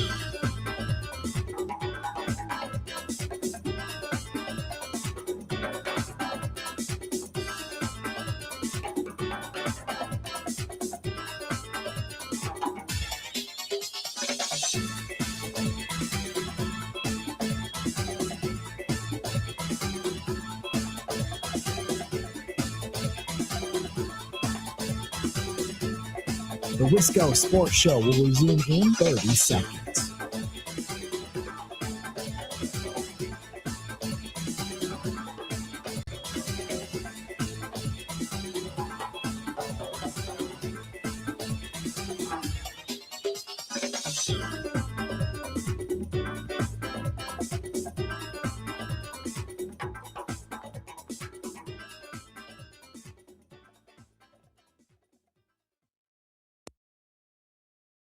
You know, when you hire somebody, you want to oversee it. Yeah, you want to watch them, progress, but stay out of their way. They've got a vision. Let them tell you about it, and then just kind of oversee it. Don't get crazy. But the big thing I think that Bob instilled in Mark was, I never want to get back to a referendum where I'm sweating bullets on that night for a very close vote to see if this franchise is going to survive or not. Yeah. And Mark took that and ran with it, with the acquisition of property, with Titletown, with all the housing and everything in the area, with everything they did financially to make that franchise, which is, we all know, it's owned by the people, so to speak, to make it successful and still be in the middle of the pack when it comes to overall money. And to be because remember, Jerry Jones came through there, Robert Kraft came through there, the owner of the Rams came through. They all wanted and why that area is successful, and they took a lot of that and instilled it into AT&T, into SoFi, into Gillette. You can see Bob Harlan's fingerprints all over the National Football League.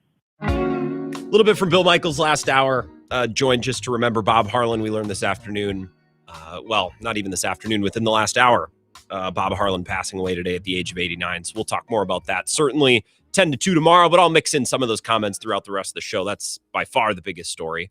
But we've been talking Packers. A couple of things about the Badgers and the Brewers that we'll get to before Thorson and Heilprin takes over out at Monks and Sun Prairie at 6 o'clock. But I've been playing some of these cuts from Tom Silverstein earlier because he just, I don't want to say that he's the grand poobah of Packers writers. That was the wording that Bill used earlier. So I think it's fair, but I just view him as the elder statesman and the guy who, he does a podcast with the Journal Sentinel, but his business is not rooted in creating content in the same way that it is for others. So I don't think Tom writes a column. He has to create that form of content, but like Peter's got to do a podcast every day. Andy's got to do a podcast every day. I have to do a show every day. Not to say that I'll make things up for the sake of the show, but I might spin something. We might talk about something that's a little silly or ridiculous. Tom isn't going to talk about something if it's not worth talking about. So we're just talking, and I'm playing some of these comments for you. He talked about what's next for Jordan Love. Bill asked him what's the next level that Jordan Love needs to reach. Again, this is Tom Silverstein, Journal Sentinel, just earlier today. The statistical numbers, the analytics, he is phenomenal because he makes a lot of big plays. He is outstanding at getting the ball down the field. And I think what would be even more important for him is finishing drives, figuring out how to finish drives. And then part of that is LaFleur too. They're tied at the hip on that. LaFleur has to call better plays and he has to be, make sure he's making those plays. And maybe just, I think if he just takes a little more initiative to run the ball when he can, to keep drives going with whatever it takes, sort of the Favre mentality of I'll keep moving the ball no matter what I got to do, whether it's run it, whether it's dump it off, whether it's chuck it down the field. That's what I think the next step is for him. And I would like to see LaFleur give him more autonomy at the line of scrimmage. So I love what he said at the beginning of his comment. The beginning one more time. The statistical numbers, the analytics, he is phenomenal because he makes a lot of big plays. There you go. I can't remember who was on. Someone was on the show. I think it was maybe at the Super Bowl. I went back and I combed through our conversation with Brookhouse. I don't think it was him. I don't think it was Sean Syed. It might have been Bukowski. But I asked someone smart on the show, why is it that Jordan Love overwhelmingly is a knockdown, drag out, performer in EPA, per play, total EPA, DV efficiency, all of the graphs and stats and the stats and grats and the numbers. He's tremendous. And then I watch on Sunday and I'm like, it's not bad. It's not bad. It's like there's a little something that's missing. Why do I watch Jordan Love on Sunday and they score 24 points and then the graphs and the stats and the spreadsheets light up Monday through Friday? And maybe it was Bukowski who pointed out, well, a lot of those statistics heavily weight big plays, big time explosive plays. And a lot of those statistics weigh third down heavily. And the Packers were really good on third down this year. So the Packers could score 24 points, but if a big portion of that 24 points is Jordan Love completing big time plays down the field and completing a lot of passes on third down, that's going to be reflected in his stats in a way that, maybe isn't reflective of reality. And I'm not telling you Jordan Love's bad. I don't think he's bad. I think he was great. I think he was great this year. But some of the statistics that I'd have shoved down my throat every week wouldn't fully, totally 100% match what I was seeing on Sundays. And I think that's part of the reason why. So Tom hitting that, I thought was apt. And I think it's the running too. And I don't think it's a physical limitation. It's not that he's fat or slow. He's not Jared Goff. I think it's a mental processing thing. Like when to take off and run, when to slide, when to not slide, when to run out of bounds. He just has awful instincts. And I think that's something that can be coached and something that can be honed through a lot of film study and coaching. But I don't think it's a physical limitation. I'm not telling you he's the fastest quarterback in the world, but I don't think it's a physical limitation.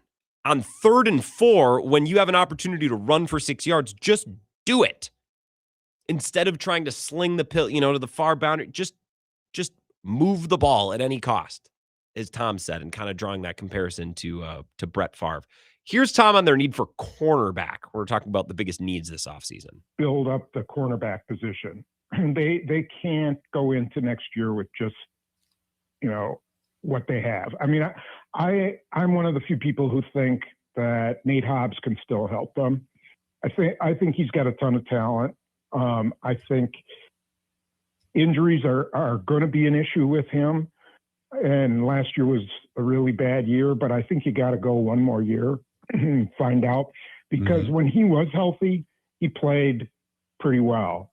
It's just he wasn't himself for most of the year. So I want to see that. Yeah. But you got to keep building up young guys and getting some talent. They are not deep enough there, and they're not talented enough there. I'll take it one step further. I don't know how they've survived at corner this long. And I know folks hate Keyshawn Nixon and Carrington Valentine and their corners suck. They didn't suck that bad this year. They had some bad moments. Corners have bad moments. I don't think corner was their biggest issue this year. I don't know how they've lasted this long. Tom saying they need to invest there. They need to get younger. They needed to do that 3 years ago. And they haven't. And the fact that their secondary isn't a complete and total tire fire is actually pretty impressive. A big part of that is their safeties are really talented, and that's a deep room. They got good linebackers too, Quay Walker, Edger, and Cooper. And McDuffie's a nice player. I don't know how they've survived with Keyshawn Nixon and Valentine and Ballantyne and Holman. And how are you? I don't know how you get through an NFL season with that as your cornerback depth chart. But they have. So this has to be the offseason where that starts to get rectified. They need to spend a couple of picks on corner. Cody Stutes told us last week at the Combine, it's a good draft if you need to grab corners to do this, that, or the other thing. Lots of different options, lots of depth, sneaky deep cornerback draft. We'll see if the Packers have the appetite for it, because the last couple of years they have not. They haven't spent a pick that's not a 7th-round pick on a corner since they drafted Jair. So I'm fine not spending big money on corner. You need to draft guys to fill out that room. Tom continues to talk about their need at center and what he would do with Elton Jenkins. This surprised me. Ideally, I would want Elton Jenkins back. I know people have said that they don't think he played very well, but I think that's wrong. I think he was developing into a center. I don't think you do that overnight. And he was one of the more athletic guys on that. And he's one of those dogs, he's one of those guys who's out there to punish people. And you just don't have that, you have to have someone with that mentality. I think Sean Ryan has it, but he's got some other things he's got to figure out, particularly in pass blocking. Right. So if they could find a way to get Jenkins back, I think that would help enormously, but his cap number is so high, I don't know if they're going to do it. That's the first Packers analyst I've heard that makes a serious case for bringing back Elgton Jenkins. At least that I've heard. Now, you could extend him. That would bring his number down. Then you're dealing with probably the same issue in 2 years. And that's assuming that he returns to health and plays better. Tom making the point that Elgton Jenkins was playing his way into being a good center is probably correct.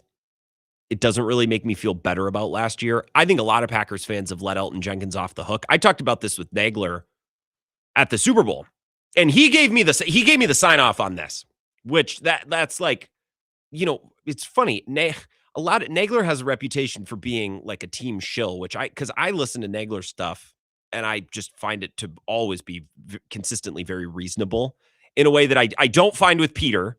Not saying that Peter's bad, but I think Peter will push it one way or another. I think Andy's pretty right down the middle too. I complained to Nagler and he basically okayed. He's like, you're allowed to feel this way. I think Elgton Jenkins really let down the Packers last year. He came into the year, I think, a little laissez-faire about his position change. And he just thought, well, I'll figure it out as the year goes along. And I think it cost them games early. And then he got hurt and he never got the chance. Now, that's not his fault. But he did not show up at the beginning of the season locked in and ready to go at center. To me, from a distance, it looked like he was going to play his way into that. Part of that may have been his contract situation. He wasn't happy about it. He knew that the Packers were probably okay playing him at center for 1 year and then reassessing because his cap number was so big. So he's like, well, if you're going to ask me to move positions and this position change is going to weaken my value and you're going to cut me next year, not happy with that. So extend me. And the Packers never did. So he missed a lot of the offseason stuff. He had a back injury. Clemens swears that was real. Okay, I'll believe him. He wasn't ready to play center. Folks, when you say, well, the Packers never should have moved him, he's not a center. Elgton Jenkins can play center. Elgton Jenkins, and I think had he been healthy, he probably would have been pretty good by the end of the year. And that's Tom's case. Do you bring him back at this cap number? I don't think you can. So if you're bringing back Elgton Jenkins to play center, you probably have to extend him and front load and back load. So convert a lot of it to a signing bonus. So clear that money off the books and then back load it. So that money you never pay him out that money. So it never hits the cap, at least not all at once. Tom referring to him as a dog, saying he's a guy who's out there to punish people. Okay. Maybe that's something that I'm not super intent on letting out of the building. I don't know. We'll continue to pick at this. We'll talk more Packers. And again, your phone calls, welcome, wide open. I won't make you wait. 608-321-1670. We'll be back in just a couple. This is the Wisco Sports Show with Grant Bills on the Wisconsin Sports Zone Radio Network.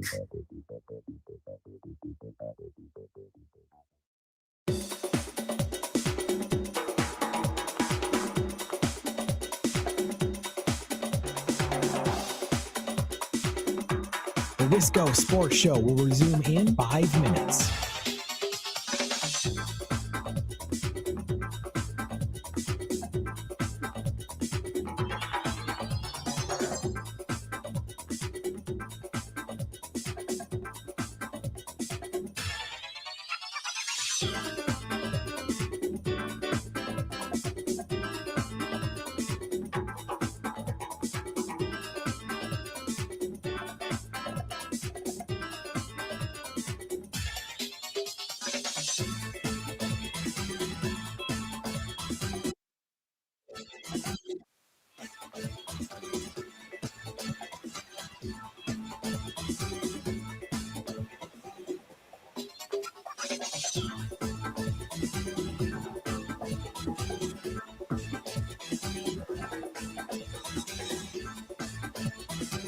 The Wisco Sports Show will resume in 4 minutes.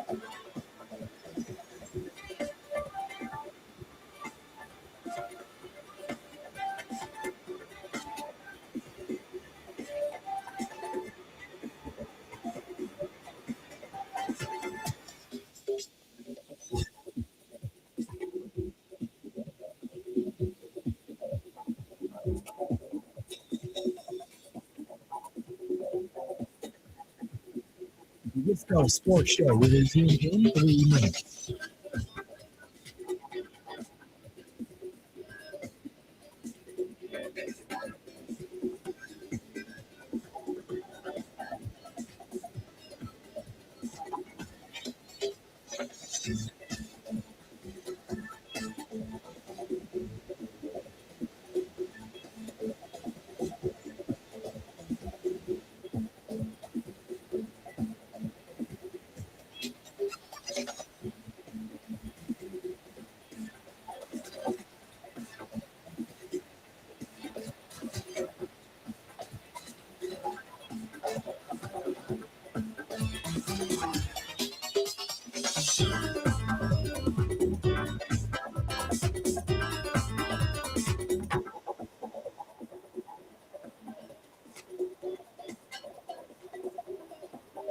The Wisco Sports Show will resume in 2 minutes.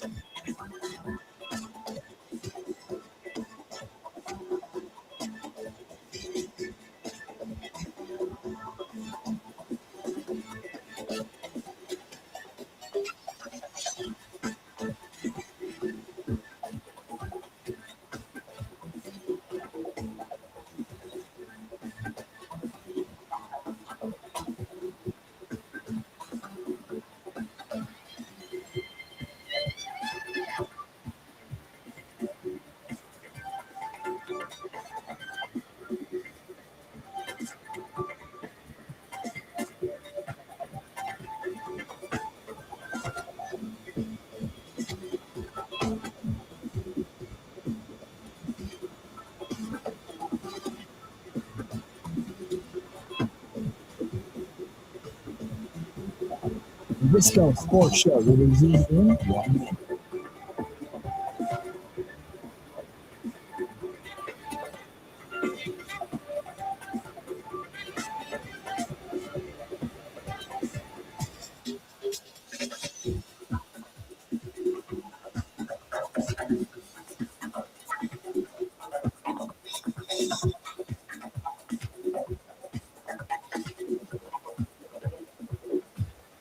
The Wisco Sports Show will resume in 30 seconds.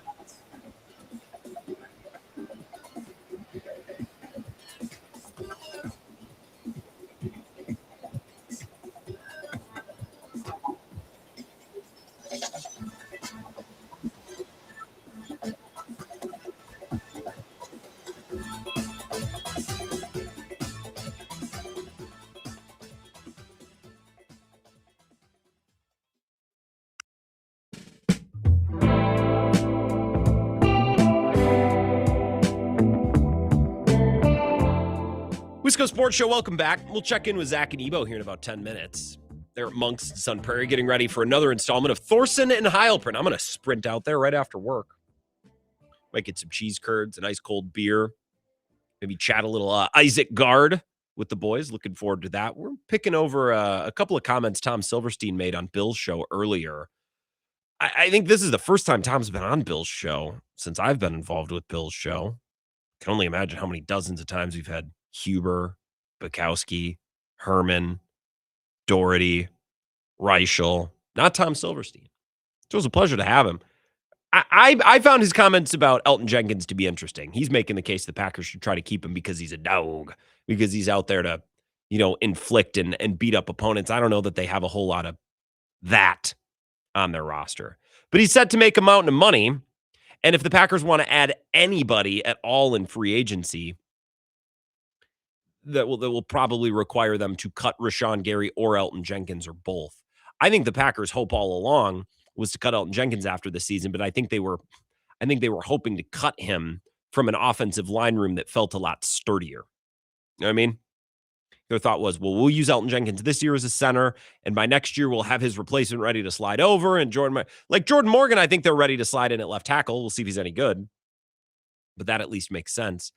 I don't know about right guard, Anthony Belton. Okay. I think a lot of fans are overrating how good he was last year. He wasn't awful, but I wouldn't even so far as to say he was good to very good. I think he was, which was okay given that Jordan Morgan was bad and Sean Ryan was needed to play center. I think they were hoping, the Packers, to cut loose Elton Jenkins and save a bunch of money this offseason, but probably hoping to cut him loose from an offensive line room that feels a little bit better than the one that they have right now. Here's Tom talking about his confidence level in Jordan Morgan. Very different from Ryan Wood's answer that he gave a couple of weeks ago that I'll give you next. I have reasonable faith. I mean, that's his position. And, while he should be able to play other positions, it's pretty clear that he's not comfortable there, and psychologically, he doesn't like being anywhere else. And they're going to lose Rasheed Walker. There's no question. And I don't think they're actually losing him. I don't think they're that afraid of letting him go. There's some things to like about him, but there's also, he's not an elite left tackle. Morgan, when he's played there, he's been pretty good. And so you got to find out. You also have Anthony Belton, who could play there. Yeah. And you have Zach Tom, who you could flip over there if you absolutely wanted to. So I think, you start with Jordan Morgan and go from there. Reasonably hopeful. Different than what we got from Ryan Wood a couple weeks ago, which what was the phrase that he used again? It was a little more endearing. Your level of confidence as Jordan Morgan takes over at left tackle week 1. How do you feel about that? High. I think that Brian Gutekunst. High versus reasonably hopeful. Okay, I'm just gauging the room on this. 608-321-1670. Wisco Sports Show. Who's this? Eric on 990. Good evening, Eric. What's going on? We're doubling up this week. We're doubling up. I was listening to your conversation there. And, no, it doesn't matter what team it is for this to work, because why wouldn't you just draft one of the best centers out of every class? Because then you have a guy who can play 3 positions on the offensive line. You'd have great stability over a few years. Your theory being a center could always play guard and it wouldn't be a big deal. And it wouldn't be a big deal. And you could slide them back and forth. And then maybe you hook a tackle, somebody who could play tackle out of that. But it is the most important part of any offense, is that offensive line. Another thing about centers is that they're all generally pretty smart, because they're calling out blocking schemes. Another thing is center handles the ball every time. So that's another important thing. Quarterback of the O-line. Right. So I think what I would do, if I was a general manager of the Minnesota Vikings, I would draft a top-tier center every year, because you're never gonna have to fill those positions, and that will free you up in free agency or trading or whatever, because you always have them. You always have them relatively cheap too. That's true. They're on those rookie deals. I like that. And now there's the Bears are going to need a center. The Packers need a center. The Lions could need a center, or they're dealing with upheaval on their O-line. It's crazy how there's so many teams who are looking for a center or getting rid of a center this offseason. It seems like an important position in a way that I can't remember the last time it was this, I don't know, in vogue. I don't know the last time we even talked about the position this much. Right. And if I was in charge, I'd have plenty of centers. You would never be short on centers. I like that. I'd never be out of centers, and if somebody needed a center, then I really got him.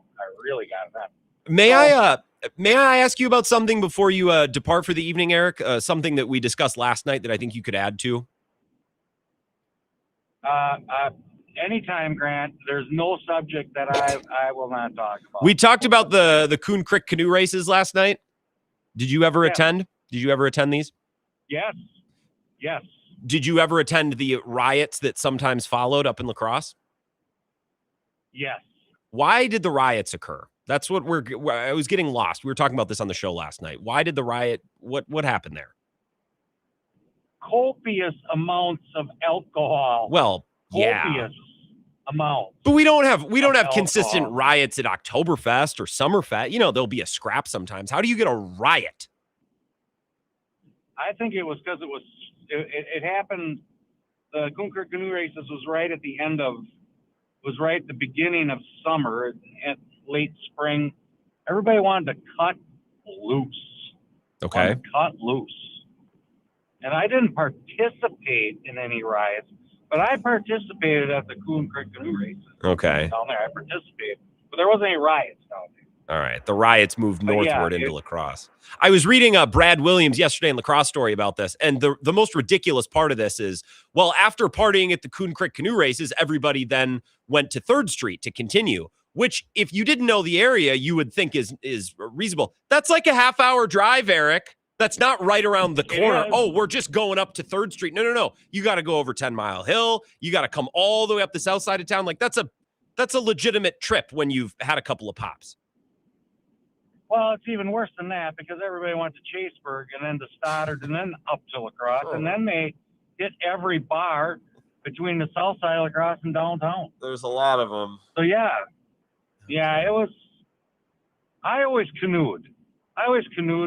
To downtown to be safe. Sure. To be safe. Upriver the whole way? It's almost like the ski tournament, except there wasn't any ski tournament. I mean, riots there, but the ski tournament and the Coon Creek canoe race, you can go to the ski tournament and not even really see one person go ski jumping. True. Nor care if they jump at all. Sure.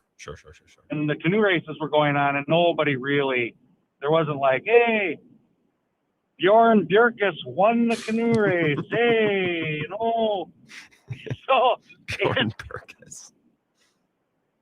So no, that's how that. I don't really know what really set it off. I mean, but they just happened, and they weren't this. I don't know. There was maybe one year that really got out of hand.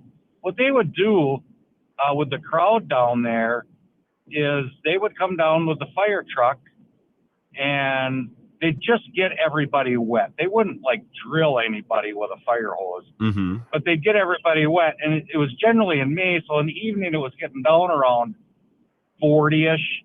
So once everybody got wet, then they got cold. And then that was the end of it. I see. That was the end of it. Well, I appreciate the verbal history on this. I can imagine you in a canoe. They can pry the paddle from my cold, dead hands. As far as I'm concerned. Eric, I appreciate the time. I got to run because I got to connect with Zach and Evo for this last segment. How lucky am I? You are lucky. So this will be Eric on I-90 Eyewitness News signing off. Thank you, Eric. Drive safe. Out on I-90, out on the super slab. I have not attended the canoe races, but they can pry that paddle from my cold, dead hands. We'll connect with Zach and Evo. Thorson and Hopper standing by at Monks and Sun Prairie for the Thursday night show. We'll chat with them for a couple minutes next.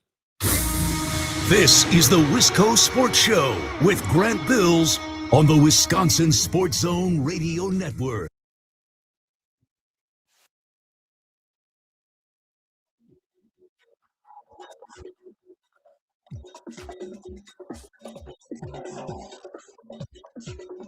The Wisco Sports Show will resume in 3 minutes.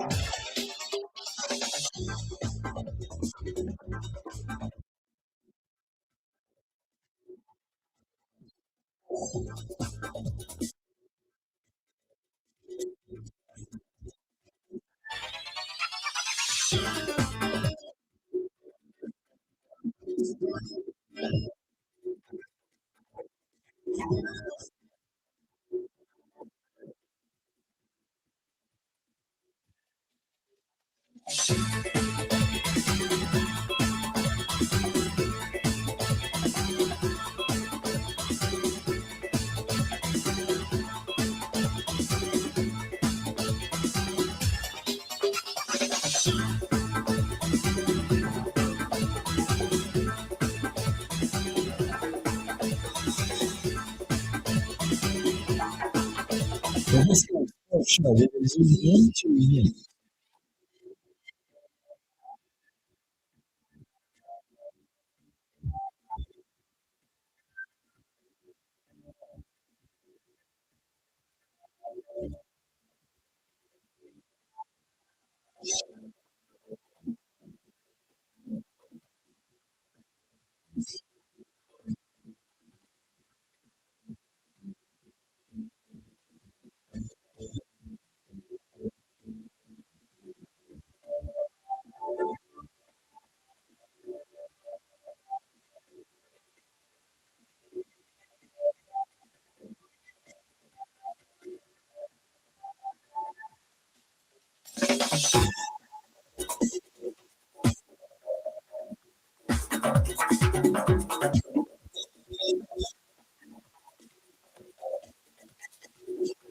This Go Sports Show will resume in 1 minute.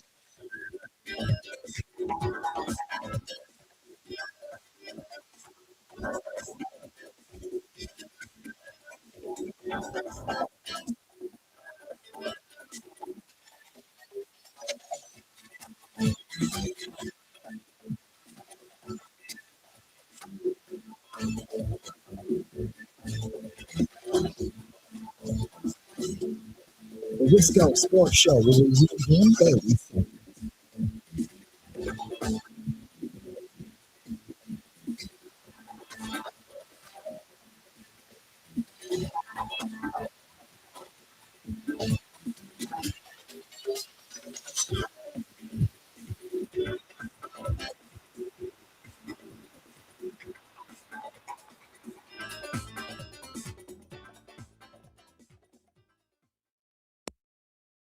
Just don't necessarily know what you're going to get each night. But I think they've positioned themselves NCAA tournament seeding wise to potentially be a 6 or a 7.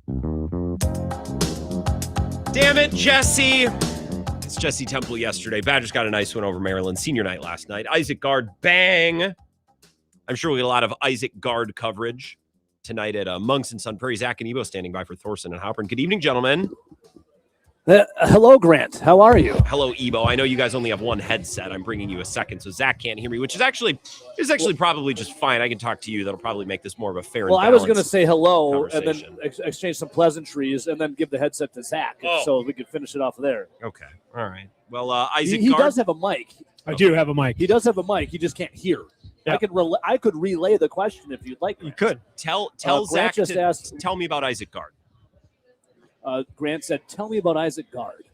About Isaac Guard. About Isaac Guard. Well, he hit a big shot last night. He is the kid of the coach, Greg Guard. He's a walk-on, correct? He is. He's been here for quite some time. But what a storybook moment last night with him hitting that big-time shot at the end right in front of his dad. Yeah, Grant said, "There we go." Yeah. Grant, back to you. It's kind of more what I was hoping for. I know that he's the coach's kid. It was a nice moment last night. A 6 or a 7 seed, is that what we're feeling? That's what Jesse Temple talked about last night. Can you pass that along to Zach? 6 or a 7? Is that what we're looking for? 6, 7? At first, I would love to answer that myself. First, it's a 7 seed for me, just because Matt LaFleur was there to seal the deal. Sure. To be a 7 seed, because in the NFC, it is the Matt LaFleur seed as the 7 seed. But Grant did ask, and by the way, he did say he knew that Isaac Guard was the coach's son. But Really? thanks for the information. But a 6 or a 7 seed for the Badgers, Zach? I was going to say 6 or 7. It really depends which one. We'll see what happens in Chicago. We'll see what happens next week. Big Ten tournament. Maybe Wisconsin makes a run and they get up into that 6 seed, or it could be a 7. So, I'm thinking 6 or 7. 6, 7. Like a 6 or a 7. Yeah. I'm so excited to see both of you tonight. Really. I hope. I'm very excited to see you, Grant, as well. I know Zach is. We both are already having some delectables here. I had some wings. They're fantastic. Zach's having some fries. We both have some fine libations. There's one with your name on it when you arrive. There's no better place for that. You know that. Happy hour. Thank God the Bucks don't play tonight, so we don't have to have that on in the background, that whole charade while you guys are broadcasting. Grant, are we paying attention? I mean, you know that meme where it's like it's from We Are the Millers and that ginger red-haired kid? He's like, wait, you guys are doing this? Are we still watching? Does anyone watch regular season Milwaukee Bucks? Why would I be Giannis watching is the back Bucks? now 2 games. They suck. I know. That's what I'm they asking. look worse since Giannis got back. They look less inspired. That's the opposite of what it should be. I think Giannis said that he was like, I haven't played with this guy, I haven't played with that guy. I don't even know this guy's name. And then they just go. They look worse. With Giannis, is Giannis gone? Is Giannis gone after this offseason? Why is he here? That's more my question. Why is he here if it looks like this? Because he does not want to request a trade. Giannis wants to be the good guy. I think that was all the reports, right? Well, he looks Zach, like why he's is having a Giannis still here? blast. No clue. You aren't the finest sports Grant? director in the state of Wisconsin for no reason, Zach. That was an incredible analysis. Grant had said you were the finest sports director in the state of Wisconsin. That was incredible sports analysis. Saying why is he here? I don't know. Yeah. Why would no clue. Who knows why Giannis is still here? There's nobody that can sit here and say why he's still here, other than they don't want to hurt each other's feelings. I think that's what it is, not hurt each other's feelings. And lastly, I don't know if this is something that you guys are going to talk Neither about one wants tonight. to be the bad guy. A lot of Wisconsin recruits I see is Luke Fickell finally built the wall around the state of Wisconsin. Grant, I'm going to pass along the message to you. Has Luke Fickell built, not Pink Floyd or Trump, but has Luke Fickell built the wall around Wisconsin when it comes to in-state recruits? Some big news coming here, finally. Quite the start for them in the 2027 class. They got up to 4 guys in their 2027 class. The latest, Isaac Miller, an edge player out of Waukesha Catholic Memorial. So 4 commits, all from the state, and they're favored for a few more of them. Going to have a chance to get a few more of them. Grant, can I address one question really quick here? Please. I just got on Twitter. Yes. Our guy, Mike Oxlong, had said, why are you guys frequently short of a headset? We're not frequently short. Usually there's 2 of them and a wireless mic. I had forgotten the second headset. I was forced to go up to Green Bay and deal with a bunch of high school kids, and I had to bring a headset with me. I set it out on my desk this morning to remember it, and I totally walked by it as I left. So I will take the blame for that. So that's my fault that we are a headset short. Mike Oxlong. So sorry about that. I also did call it Temple and Heilbronn back towards 4 o'clock, but I corrected myself instantly, and I felt that. So there's remorse. Please know that. Listen, Grant, if I'm confused with the big J like Jesse Temple, I am honored. That is no problem here, my friend. I had a hair, too. I mean, not that you're short on hair. Like, Zach can't hear me. He's being compared to John Fetterman Jr. in the chat. I won't relay that, but yes, isn't that funny? It is funny. It's funny how the listeners have glommed onto that. I look forward to listening, boys. Thank you. Pass that along to Zach. Tell him thank you. I'll see you soon. Thank you, Grant. Much love. Much love. Much love. Those boys live at Monks and Sun Prairie. I'm going to go out there because, I have to. I got to bring them a headset. Thorson and Heilbronn. Not Temple and Heilbronn. Thorson and Heilbronn. Although Jesse would be a great addition if we ever want to do this, a 3-man panel, maybe to preview March Madness, kickoff for football season, something like that. Thank you for listening. Tomorrow will be a big show, 10 to 2. Certainly going to talk quite a bit about Bob Harlan. So you're going to want to hear Bill's stories, his anecdotes, his breakdown and remembrance of a Packers legend tomorrow. And I will talk to the rest of you tomorrow at 4. Yes, I will be on the air tomorrow for the evening.